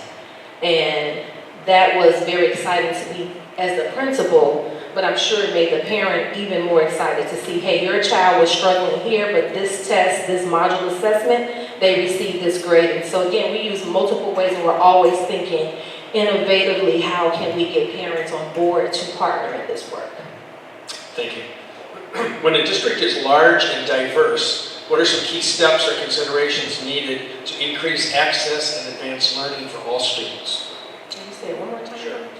When a district is large and diverse, what are some key steps or considerations needed to increase access and to advance learning for all students? Absolutely. So I think about 2 terms, equality versus equity. Equality is giving the same to all no matter what, but equity is ensuring that everyone has what they need based on where they are. And personally, my moral conviction is equity is a moral imperative. Students deserve, no matter if they are a struggling student needing intervention supports or an advanced student needing advanced placement. If I could, I would use the example of my current ecosystem, where I have students that are receiving algebra, high school algebra courses after school, to ensure that they're getting what they need because they're able to access that curriculum. But I also have students who receive intervention during the day with various partnerships to ensure that their needs are met because the academics gaps are very wide in every school, especially due to the pandemic. And so diversity, inclusion, and equity are not just buzzwords for us. It is how we do school. And so when we look at data and we assess where students are, it's not about the haves and the have-nots. It's more so about the need of all students. And so we have to include all, whether it's diverse learners. I have found that over the years, diverse learners are kind of pushed to a corner and they're forgotten about. But those are the students who can grow as well, and so ensuring that programming is available for them, ensuring that everyone's needs are met by way of materials, resources, people, curriculum. My diverse learners also receive grade level curriculum. And so just because I have an IEP, I believe that every student deserves an IEP, an individualized education program, because we all have various needs and how we meet those needs looks different. And so differentiation is just how we do school for any student that's sitting in front of a teacher. And so it's evaluating what programs are needed, what curriculum is needed, what resources, whether it's people, places, or things, to ensure that everyone can get what they need. So I'll end that ramble with the difference between equality and equity. I believe that equity is a moral imperative. Thank you. What do you consider to be your greatest strength as a potential superintendent here? And what are some areas for further growth or development that you've identified for yourself? So as a leader, I believe in collective responsibility. And the way I lead is by way of ensuring that every voice is in the room. I tend to not make decisions by myself. Even when I have to, I try to run it by someone, because there's always something that I'm missing that I might not be thinking about. And so collective efficacy and collective responsibility is a strength. We run on, it's we, not me. And so while I stand in the seat as the leader, as the superintendent, as the principal, whichever role, I just believe that we do this work together. And so I would be crazy to assume that I'm the knower. I'm not. So I learn from everyone that's in the room, whether it's a seeker, a miscellaneous employee, the lunchroom manager, the teacher, the PE teacher, whoever is in that space has something of value to say. And so that collective work is a strength. One space that I'm continuously working on is the balance between the when and the how, right? There are times when there's a sense of urgency that needs to be behind something, but it's not always urgent. And so deciding on those moments is something that I have been diligently working on. Just this year, one thing, it's a joke for us at my school, but I chew gum to bring me back to a centered place, because it's a reminder of me to slow down, right? If you're chewing gum, you're not chewing it very fast. And so just today on the way out, there was an urgent matter happening, and I turned to one of my staff members and I said, let me go get my gum, so that I can be reminded of the how and the when, because you're making lots of decisions every day, and sometimes the how and the when can get muddy. And COVID and the pandemic taught me the importance of slowing down to really ensure that the how and the when is clear for me, so that the how and the when is clear for my staff. And so while I believe in clarity and expectations and all of those things, it's imperative that I'm reminded by chewing gum in those moments to slow down and really decide on the how and the when, so that everyone is clear on the how and the when. Thank you. Conflict is an inevitable part of leadership. How do you approach contentious situations and people who strongly disagree with your educational opinions or recommendations? Yep, I welcome them. We call it sparring in my building. Teachers are by nature, schools are by nature nice ecosystems. And so there's always going to be contention for a variety of reasons, whether it's a disagreement about curriculum or an approach to learning, a decision about a student outcome. There's always going to be something. I have an open door policy for a reason. And that's because I want to, and I have 4 or 5 chairs in my office. And there's not a day that goes by that there's not a line of people to come in and share their thoughts about something. Whether it's a SICA, whether there's a parent or a staff member with a concern, I welcome it. It's how I get better, it's how I grow, and it's how we grow. If my staff was here, they will tell you there's nothing that startles me about your disagreement with a decision. But I have a strong belief in, and all I get an understanding, right? So even though we disagree, we can still walk away with an understanding on what you're going to do, what I'm going to do, and how this decision may impact us all, but it doesn't mean that we have to have to agree. And it doesn't mean that we have to walk away and be arch enemies. It just means we disagree, and that's okay. It doesn't take anything away from me as a leader for you to disagree with me. It doesn't diminish my position or your position. It just simply means we disagree. I think the best thing that we do as educators is model that for students, because I don't know about you, but students have disagreements all the time. And I think the adults have to model for them how to healthily disagree, but still move the vision forward. And so I have an open door policy, and I welcome it so that we can spar and figure out how to move it forward. And if it needs to be a closed door conversation, we do those too, but we ensure that we walk out with clarity, understanding, and how to move whatever it is forward. This is what we have to do. Thank you. How would you balance the need for some level of autonomy in decision-making processes at each building with the need for a certain level of uniformity across the district? Sure. So I think that goes back again to the idea of having full understanding of what we're trying to accomplish. So let's say there's a goal of increasing student attendance, let's just say by 10%, but you have a method that works for your class or your department.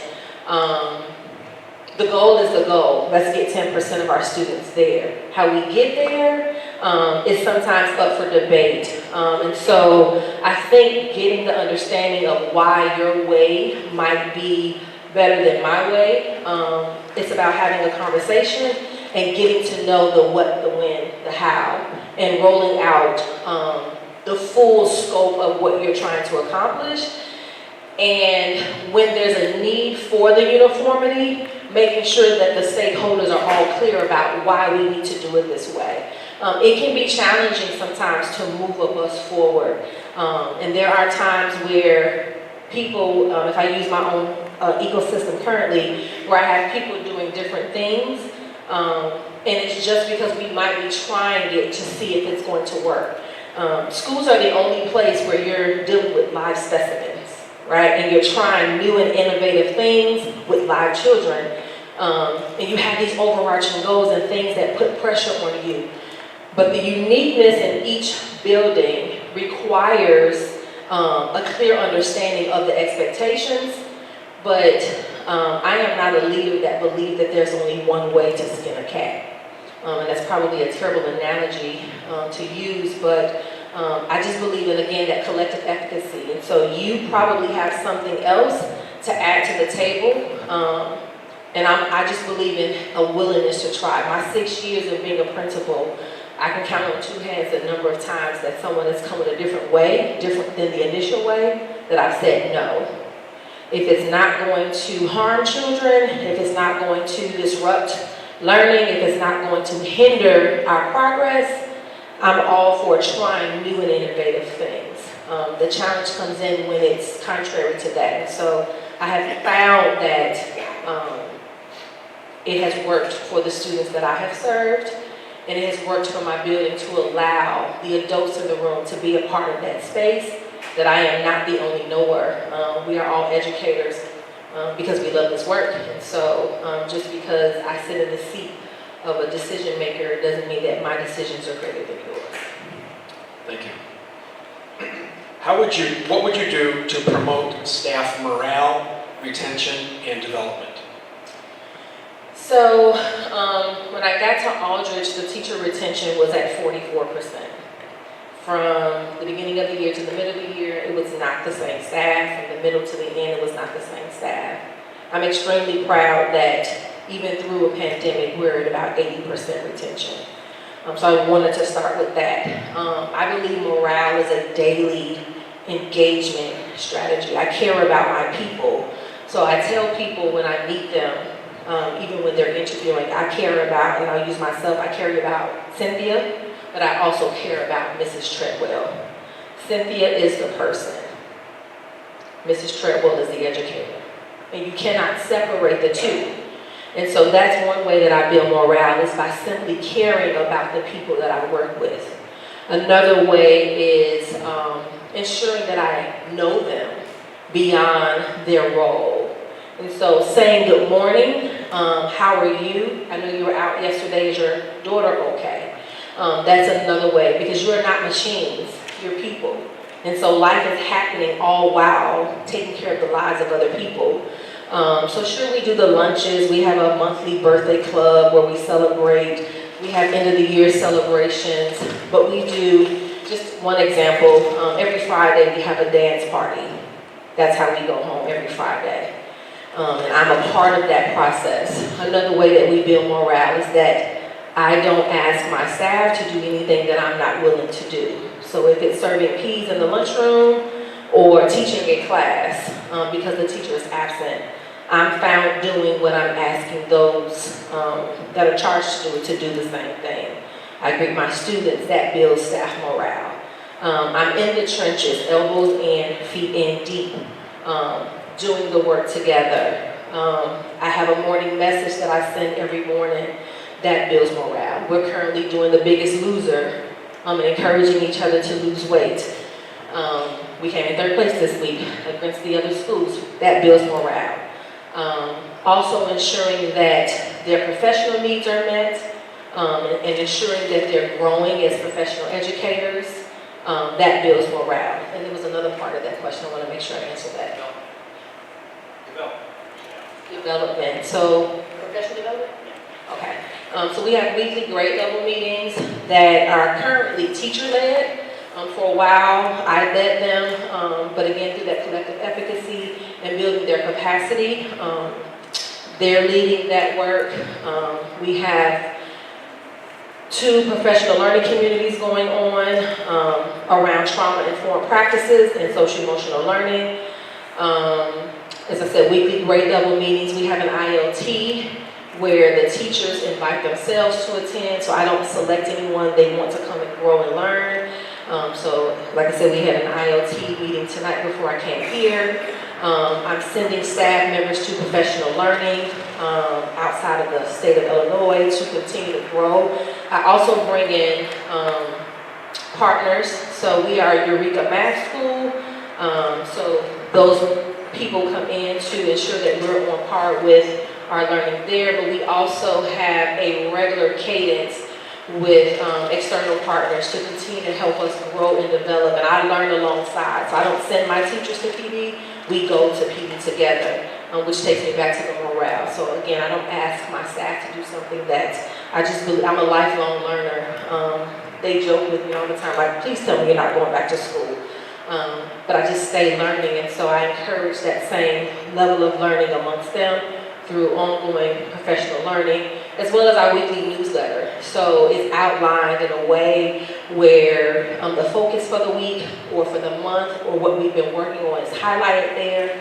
And then again, our teacher leaders, as I said, are leading most of our grade level meetings, but then outside of that, they have their own teacher-led meetings where they're sparring and growing and analyzing data and things of that nature. So learning is just a part of our ecosystem again, so that we can model that for our students. Thank you. How would you ensure that we are being fiscally responsible with our financial resources? And how would you communicate that to our board and to community stakeholders? Sure. So I know Matson is has a very robust budget. And I pride myself on being fiscally responsible. When I got to, if I could use this example, to my school, I didn't have a budget. The principal before me over communicated the number of students she thought she would have, and so after the 20th day, Chicago pulls that money back if you lose those students. So the 20th day, I lost $200,000. So I had an entire school year where I had no dollars. So that was hard too. So we had to do a lot of fundraising and things of that nature to do our day-to-day needs. But when I think about Madison and all of the money that it has, the wealth is there. But one of the ways that I believe districts and schools can be financially responsible is ensuring that any expenditure is aligned to the school improvement plan. So you're not spending just to spend. It should be outlined in what your plans are, and those monies should be earmarked according to those ideas that have been come up by all of the stakeholders. So if I could use this as an example, as a school, we wanted to invest in a new curriculum for math. And so my dollars were aligned to that. My dollars were aligned to professional development. We needed an interventionist, so the dollars in the budget were aligned to that.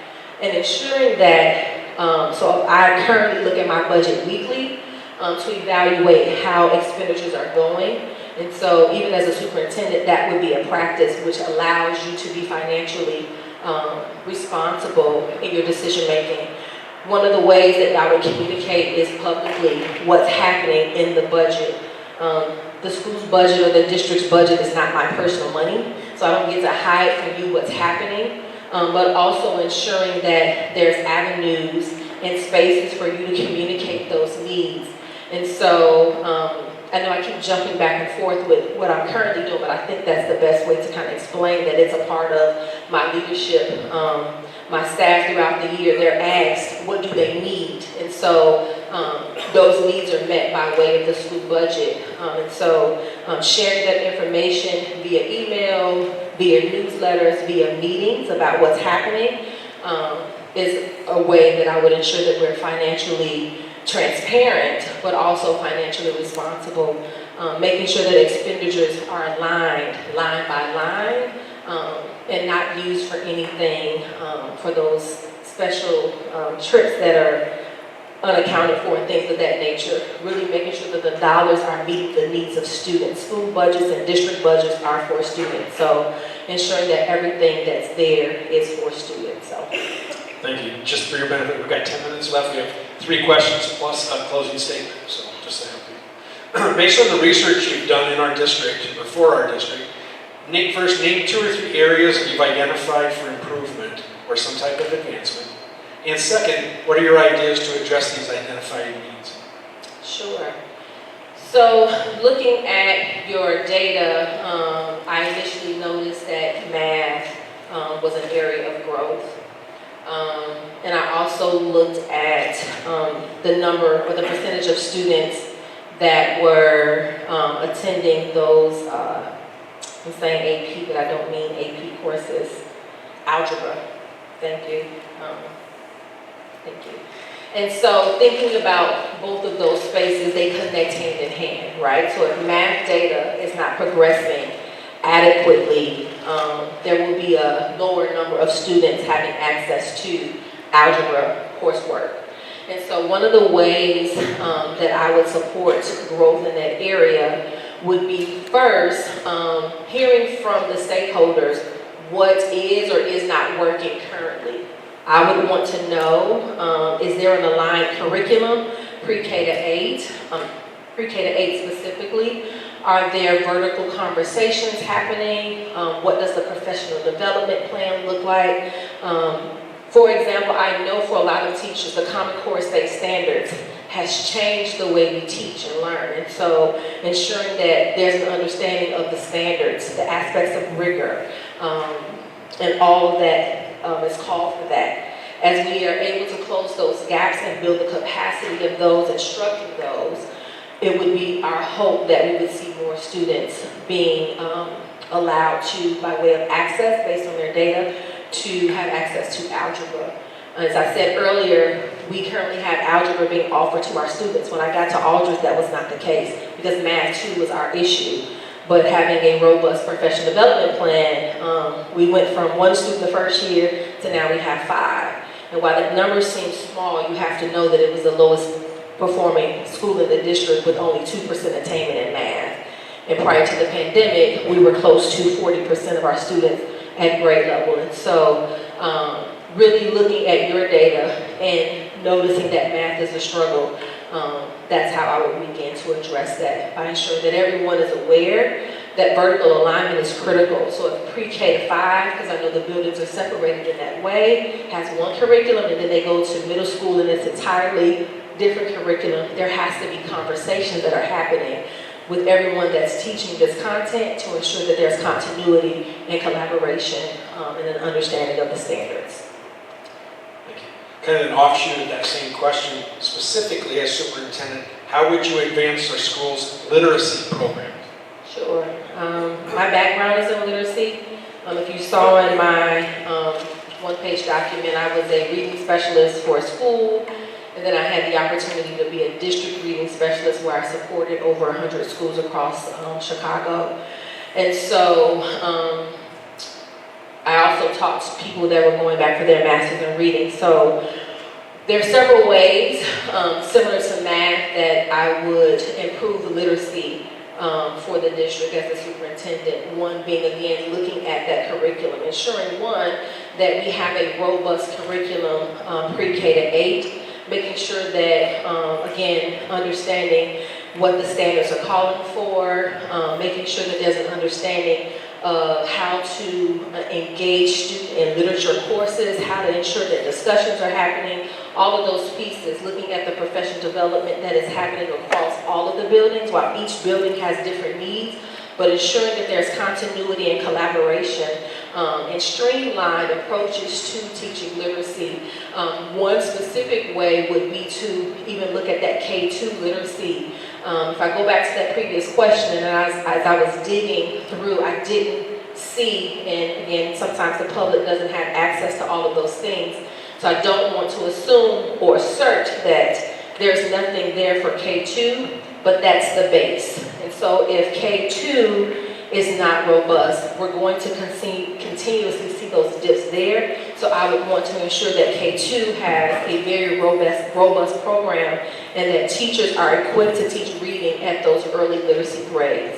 I would also want to look at the pre-K program to ensure that while they're learning through play, that they're also learning those early literacy skills that will set them up for success for kindergarten, and then ensuring that there's a robust, balanced assessment system that will allow us to track formative and summative data to make those decisions about is what we're doing working, and if not, what adjustments needs to be there. So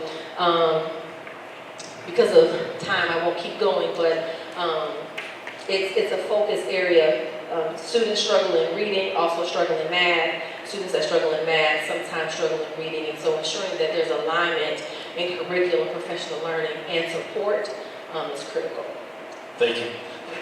Could you describe your experiences with collective bargaining and developing teacher salary schedules? So, unfortunate for me, Chicago has a labor relations department that handles all of that. However, I have been a part of conversations through our labor relations department, through meetings with our CEO. I've had the fortunate part to be a part of the CEO Advisory Council, and so those conversations come up there, where we're talking about policy and salaries and things of that nature, but I'm willing to learn. I'll say that. Thank you. As a closing statement, why do you want to be the superintendent of District 159?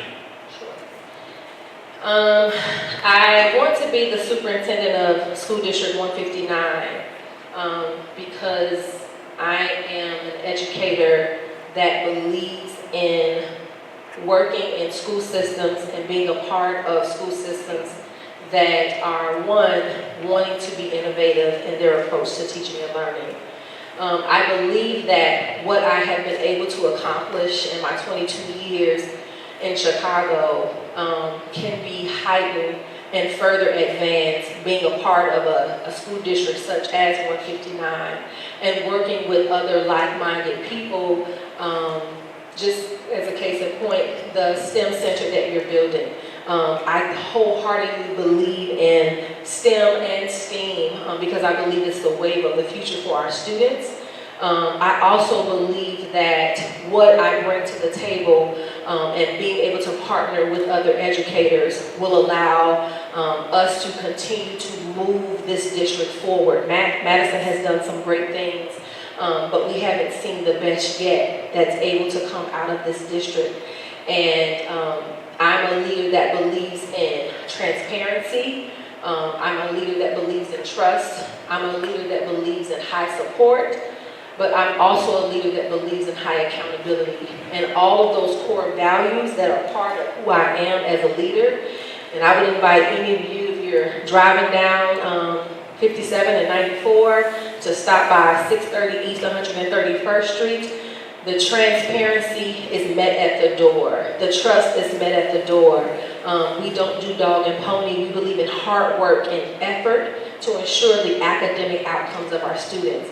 And I just believe that my passion for this work, my belief in this work, my love for this work, I want to continue to share that and grow and build with other like-minded people.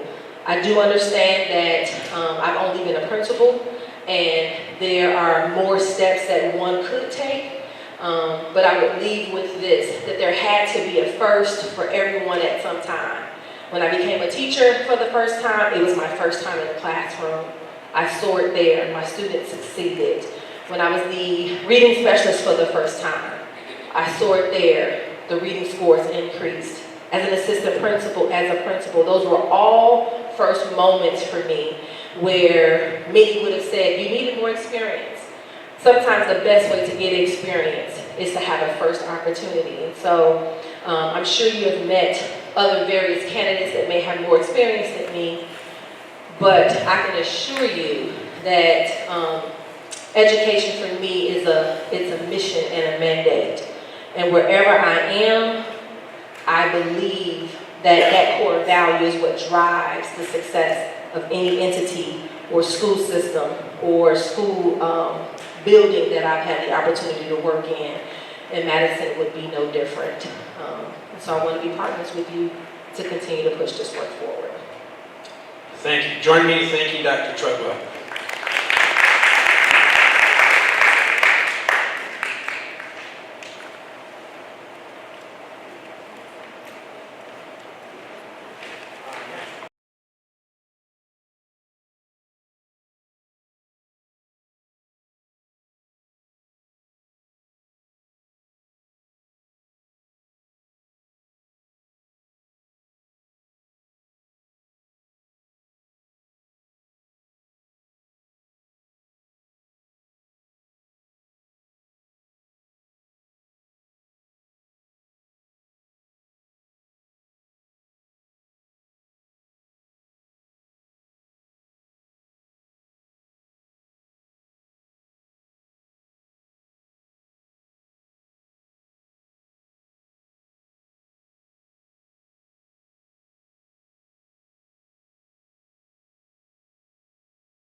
Everybody should have their question sheet and also their brief resume for our next candidate that the board is presenting, and that is Dr. Angela Tucker. Thank you for being here, Dr. Tucker. First question, please begin by telling us about yourself, specifically your professional background, and anything else about yourself that you'd like to share. Good evening. My name is Dr. Angela Renee Tucker. Currently, I serve as principal with Chicago Public Schools, 26 years of uninterrupted service. The last 17 years, I've served as a school administrator. With that, I have also served as a principal mentor with Chicago Public Education Fund, where 10 principals were assigned to my leadership to ensure that we met the district's mission and vision, and we work collectively.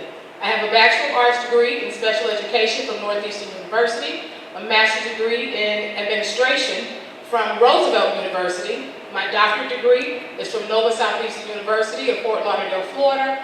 My concentration was educational leadership, and my dissertation is in special education. Thank you.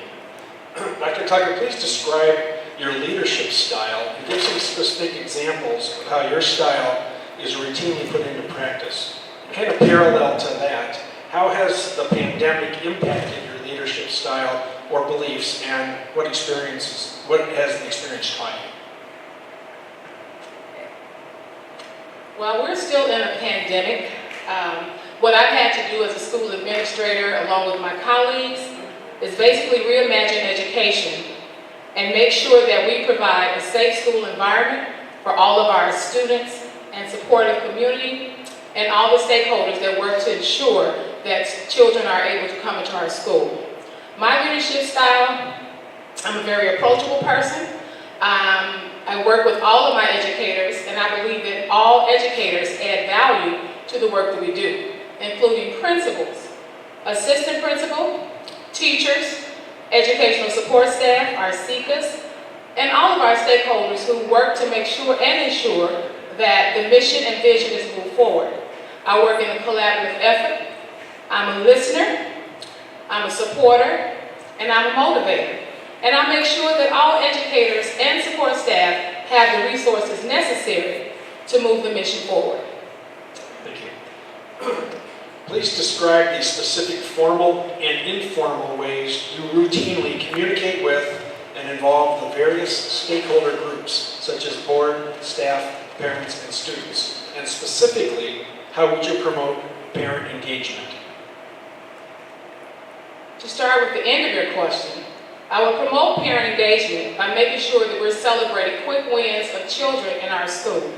I will make sure that surveys and opinion polls are posted throughout our community, whether it's social media, using Twitter accounts, sending emails out, or the Remind app, or even having face-to-face sessions with our parents in our community, just to get a gauge of the support services that they need. And I'm going to have to actually repeat that question. Absolutely. Please describe the specific formal and informal ways you routinely communicate with and involve the various stakeholder groups, board, staff, parents, and students. Okay, formally, when we hold our monthly local school council meetings, which is similar to the Board of Education meetings, an agenda is prepared and communication is shared with all the stakeholders regarding activities that are taking place throughout the school. Formally, it's done the same way with parents via email communication to our parents and all of our constituents in our school setting, in our community, as well as our local Beverly Area Planning Association or whatever partnerships that we have. Formally, newsletters go out to our community, and we also distribute them inside the school. Informally, we make announcements on our public announcement system, and occasionally we have the Beverly Area Planning Association and our local newspaper come out and share stories that are taking place in our school. And of course, our parents and students are the greatest cheerleaders, so they share that information as well, and it's posted on our school marquee. Thank you. When a district is large and diverse, what are some key steps or considerations needed to increase access and advance learning for all students? So, as an elementary school is an international baccalaureate school. So we do study world languages, we study various cultures around the world. And what we do is, again, see what the needs are of our community, whether it's surveys, whether it's phone calls or face-to-face. But we stay connected to research-based studies and practices that we find to be applicable to our school environment, and make sure that our teachers, our staff, as well as our administrative team receive professional development opportunities so they can go out to national conferences and come back and share those best practices with our school and community. Thank you. What do you consider to be your greatest strengths as a potential superintendent? And what are some areas for further growth or development that you have identified for yourself? My greatest strength as an aspiring superintendent, I am a turnaround school leader.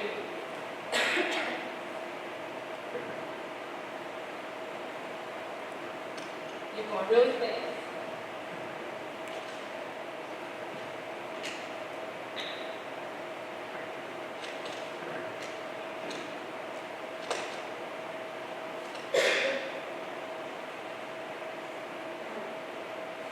My apologies. It's okay. Want me to repeat the question? What do you consider to be your greatest strengths as a potential superintendent? And what are some areas for further growth or development that you have identified for yourself? Apologies to you all. My greatest strength, as I indicated, I am a turnaround principal, and my greatest strength is increasing the academic performance in underperforming schools. And as my resume clearly indicates, I have a track record of academic success. Esmond School was at 38% achievement when I became the principal back in 2005.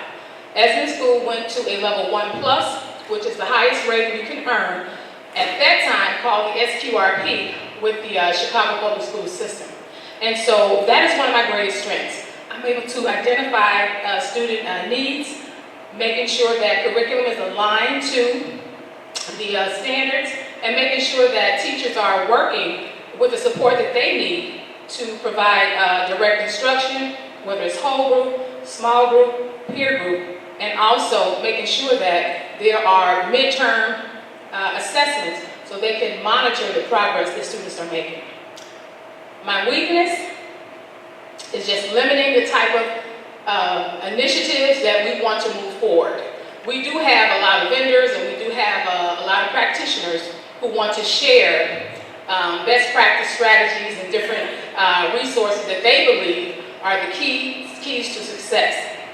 And oftentimes it sounds good, but what I have to do is work on making sure that I have enough staff in place that's willing to move forward with fidelity the same way I am. So I am working on trying to hold back a little bit and make sure that we utilize the resources and the programs that we have in place with fidelity so that we can see great success and sustainability. Thank you. Conflict is an inevitable part of leadership. How do you approach contentious situations and people who strongly disagree with your educational opinions or recommendations? First and foremost, I'm a solid educator. I'm a product of the Chicago Public Schools, and it's just worth the investment for me. I'm going to take everyone back to the mission and vision of the organization. It's critical that we keep children first. It's not about the adults, it's about the children. So I want to make sure that we clearly understand our purpose, and then I want everyone to reflect on their purpose for being in an organization, and it is to drive achievement for our students. So yes, that is a part of the work, that's a part of the job, but I'm okay with that, because we can always look at and hear views from others and find out where the misconceptions are and work together to resolve them, because at the end of the day, is what we did for children.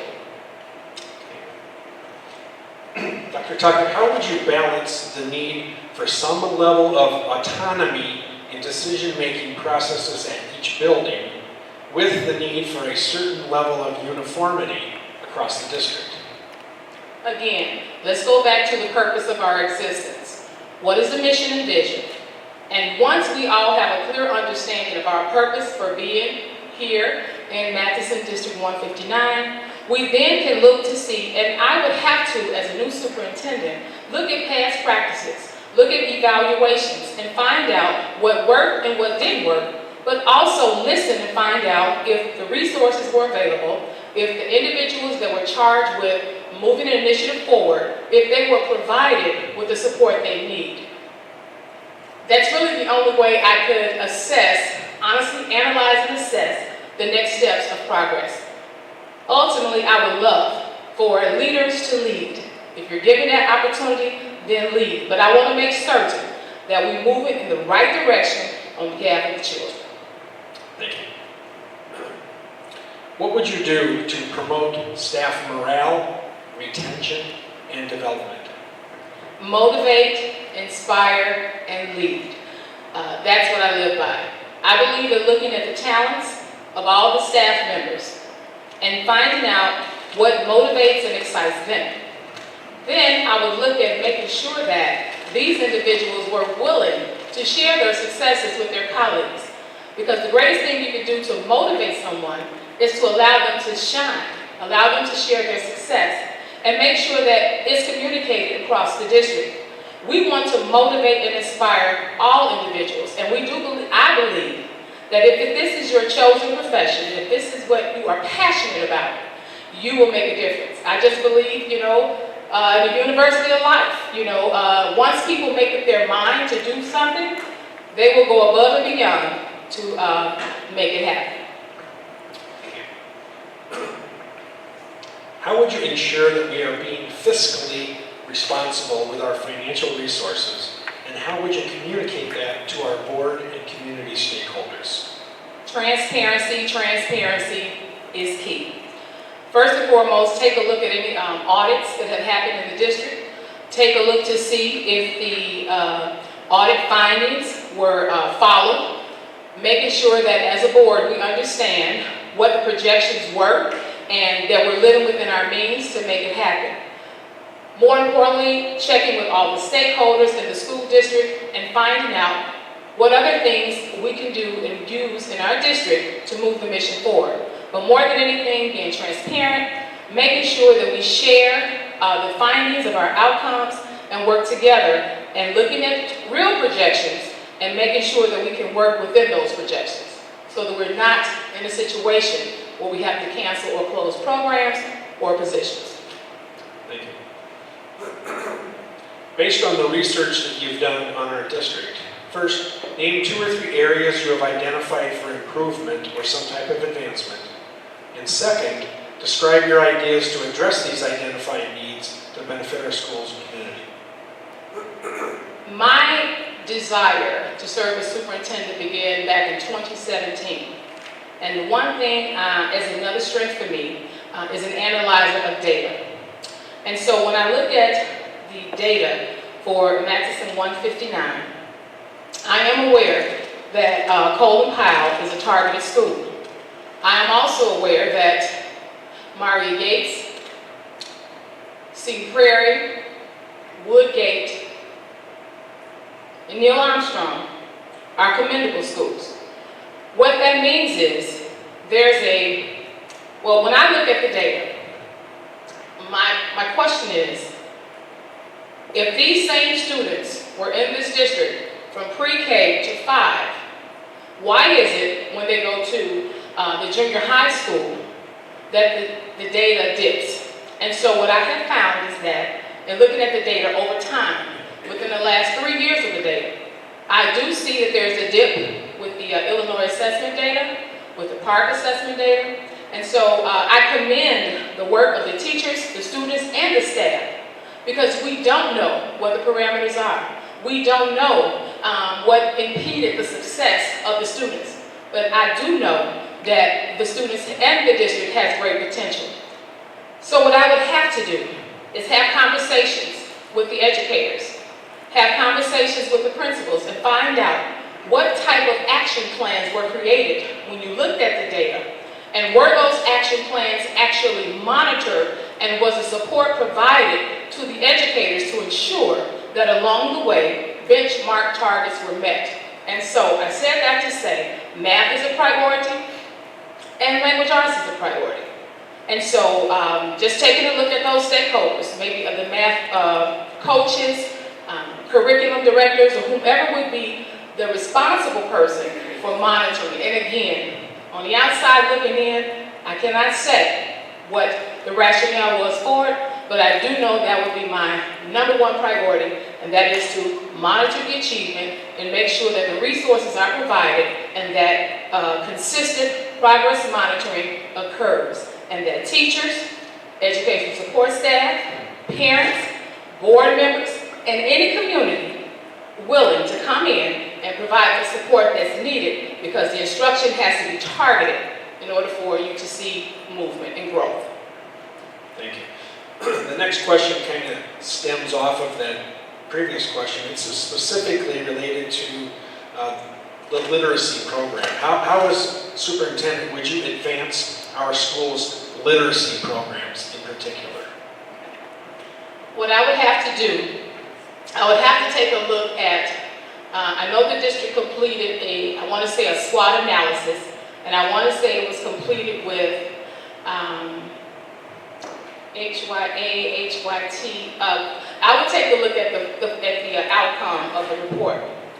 I would also take a look at I would have to collaborate with the team, because I truly want to know if, in fact, the resources were provided to the staff, and also with that, if professional development happened to support the integration of the curriculum. Again, the data speaks for itself, but at the same time, I need to understand why. And so looking at the curriculum itself, we would have to do some type of evaluation, an opinion poll, surveys, and look at a rubric to just ask general questions to see what conditions were in place along the way, and making sure that the curriculum was aligned to the standards. And again, if we see as a district that this is something that we need to take a look at and bring in some other consultants to provide that support, as a district, with the board members and the community, we would decide, looking at best practices in similar districts like this, but also looking at the track record of the new curriculum that's out there that could possibly help and benefit and promote the mission and vision that we have. So we'll have to do some investigations behind it. Thank you. Please describe your experiences with collective bargaining and developing teacher salary schedules. I am a product of Chicago Public Schools, and I've been employed with the district over 26 years. I have a really great relationship with our union representative as well as our building delegate. My involvement is quite extensive to the fact that we look at salary schedules from various other districts. We take into consideration the years of service, and we take into consideration how these impacts, or how the budget and how their salaries can be beneficial to a match with the current times. And so I have a great relationship and rapport with our union representatives. I'm not at the table, and I will honestly say that every time they meet, but through surveys, through conversations with teachers, conversations with delegates, all of their voices are collectively heard. I provide input because I was a teacher also, and I know this is not an easy job, and I would love to be compensated, and I know we can never be compensated for the work we do as educators, but being involved, being a part of discussion, and making sure that my teachers and my teacher assistants are happy, because if they're happy, they're going to go above and beyond for you. Dr. Tucker, as a closing statement, why do you want to be superintendent of District 159? I want to be superintendent of District 159 for 3 reasons, and some, but I'll say 3. Number 1, District 159 has magnificent potential to become a blue ribbon school district. And I say that because of the investments that have already happened in the school district. I love Madison. I'm a resident of Madison. And so I would love to see the school district that I live in excel and become a model for the South Suburban area school districts. Number 2, I'm a motivational leader. My goal throughout each and every day is to make sure that I provide the adequate support and services that are necessary to make people feel welcome, but more than anything, to help them advance their academic achievement personally. My team members that were teacher assistants, many have gone back to earn their bachelor's degrees and master's degrees, and they're working in my school right now. The third reason is because I believe in the potential of children, and I believe that together we can all make a difference if we stay as committed to our school, to our children, as we are to our lives. I truly believe that my experiences over the last 26 years as a student, as a parent, and an educator have placed me in a position outside of Chicago Public Schools with my training through the Illinois Association of School Boards, my support with the Illinois Association of School Business Offices, and with my training and colleagues that are current superintendents have all helped and shaped and formed my leadership style and have all helped me along this journey. And because I know leadership and because of my track record and the successes that I've had, I am quite certain I am the best fit for Matisse 159 School District. Thank you. Would you join me in thanking Dr. Angela Tucker for her time tonight? Thank you. If you would spend some time to finish that last feedback sheet, and then I will collect those.